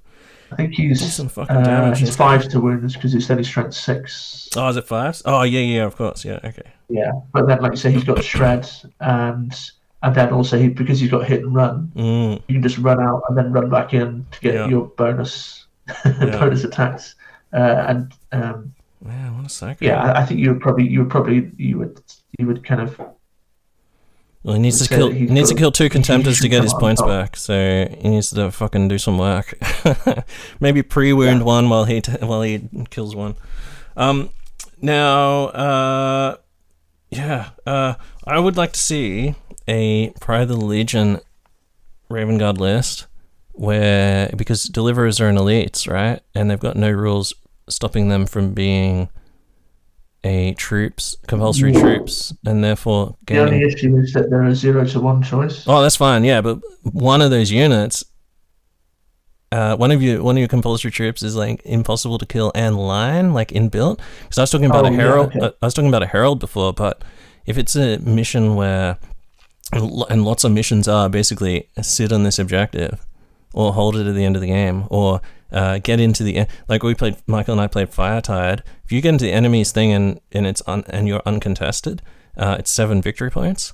So deep striking them into the enemy's deployment, and then just starting at one end and then just clearing out their back line in a Firetide while being line, like you can definitely potentially just like slaughter everything that's there and then just be like, okay, well, that's 7 VPs. It'd be Pride of the Legion. I think Pride of the Legion or Decapitation Strike are the ones I'd go for, but Pride of the Legion has the nice side effect of being able to take like veterans. Veterans can all take Nemesis rifles as well if you're into the Nemesis meta. So you could take veterans and deliverers as troops, and then a whole bunch of Dark Furies. Your general in the Dark Fury unit with like his 3 boyfriends, just all going crazy with fucking rending 5+. And the Warlord trait as well. Yeah, and he's got his deployment zone. Yeah, and then if you run into like if he's in a challenge, he gets those bonuses. So he just goes around slaughtering the shit head on. Like, good army. I like it. I want to see more of them going forward. Now that Mark 6, tons of Mark 6 out there, and Raven Guard, everyone knows Raven Guard look good in Mark 6. I'd like to see more. There seems to be lots of people working on kind of Raven Guard projects with the new plastics. So that's hopefully there'll be a bit more kind of see a bit more table time and a bit less kind of the sort of more popular legions, Iron Warriors. Exactly. Yeah. Awesome. All right. Well, thanks, Llewellyn. Is there any other last final thoughts on the early meta? Like, we haven't had, people don't have 50 games under their belt, so you can say anything and it's not going to be held against you at war games. No, I think you covered all the points. I think, like you say, it's when you kind of initially look at some of the rules, it's quite easy to think, well, heavy support squads don't get any of these kind of benefits from this massive paragraph of rules, and I'm getting rerolls to wound, ones to wound on units that have already got shred and things. But actually, when you start looking through the combinations you can get and the special units, it is actually quite fun to build a list and make a decent army from it. I think with all the new Mark 6, it's really kind of it's nice to be able to sort of be able to build a proper Mark 6 army without only having like 5 models from Forge World to pick from. So yeah, and I think they have they're one of the few legions where I think all of their units are good and have merit, and they're not like, I mean, deliverers can obviously get expensive, but I mean, we've just talked Yeah. about how good the fucking battle shock hardened and everything is. But the other two Dark Furies aren't really that expensive, and the other No. and the more Dathan as well. I don't think they're very expensive either. So you can, I think it's like No, not really. It kind of Look at the rewards. rules you get for the points. Yeah. Yeah, I think it rewards like a whole bunch of MSU units maybe as well, because that'll also help you against your reaction mitigation and stuff like that. Having like being able to just toy them with one unit and then send the next unit in once you've drained their reactions. Yes, I think there's some good combinations for things like support squads. I've got five support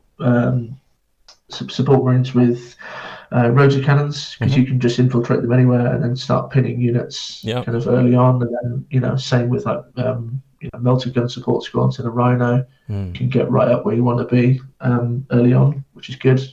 And yeah, so I think it's there's a lot of flexibility. That infiltrate on a large number of units is really good. Being able to sort of get units where you want on the table. Yeah, and infiltrate as well. Like a lot of people just see it as like, oh, it means I can deploy and right next to people and fuck them, but like the fact it's the order, like when you read what the order is and how you put your models on the table, if infiltrating shit comes after both sides have deployed the majority of their stuff.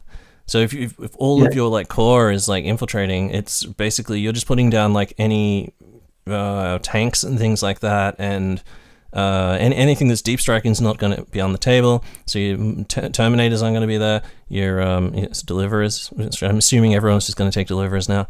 Your more Dathan, they're going to be infiltrating anyway, but your jump pack guys will probably be deep striking, because you've got that fucking awesome bonus on the deep strike. Your Terminators are deep striking. Maybe you put down a few vehicles just to like lull them into a false sense of where your heavy weapons are going to be, and then after they've done that, then you're like, okay, now I'm putting down all my squads, and then you get to put them down, do a massive like refused flank or something like that. There's a lot. I think like these guys in Alpha Legion, I think like just meant to be like just constantly having like crazy fucking sniper fights and like just like oh fuck, his general's coming, his warlord's coming to try and kill my warlord, I'll smoke and mirrors away and shit like that, Yes. Feels like the ultimate sneaky high play, I think at the moment feels like like the Alpha Legion and the Raven Guard on the table, just always trying to get that like that one thing over each other. A lot of my games have been against Alpha Legion, which is I played against the Fulmentaris in my last game, and that was they were very strong. That's an obvious choice. But yeah, well Alpha Legion, maybe you'll start running your fucking Deliverers after you get some of those and smash them with them, or more Dathan or something. I guess they don't need more Dathan, do they? Alpha Legion, they've already got fucking Headhunters, which are pretty good.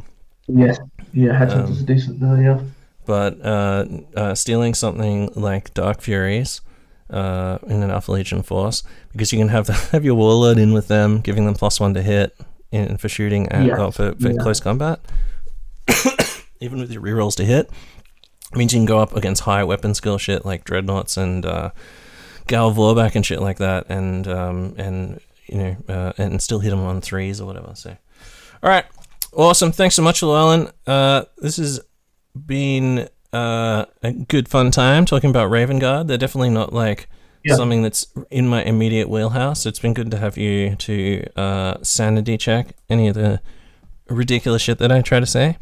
That's cool. Thanks for having me on. I've been a long time listener to the show, so it's nice to be on. Well, long time listeners of the show will remember Llewellyn Morgan's emails that you've sent in like over the years. You've definitely been one of our most I was going to say notorious, but I don't mean notorious. I mean long-lasting email people. You've sent lots of emails in over the years, so it's been thank you very much for that. And thanks for coming on and talking Raven Guard with me. That's it for this episode of Warmonger. We'll be back with Emperor's Children next. I was about to say Second Legion, but they don't exist anymore. We'll be back with Emperor's Children, and luckily I happen to know an Emperor's Children player very well, so maybe people can guess who that's going to be.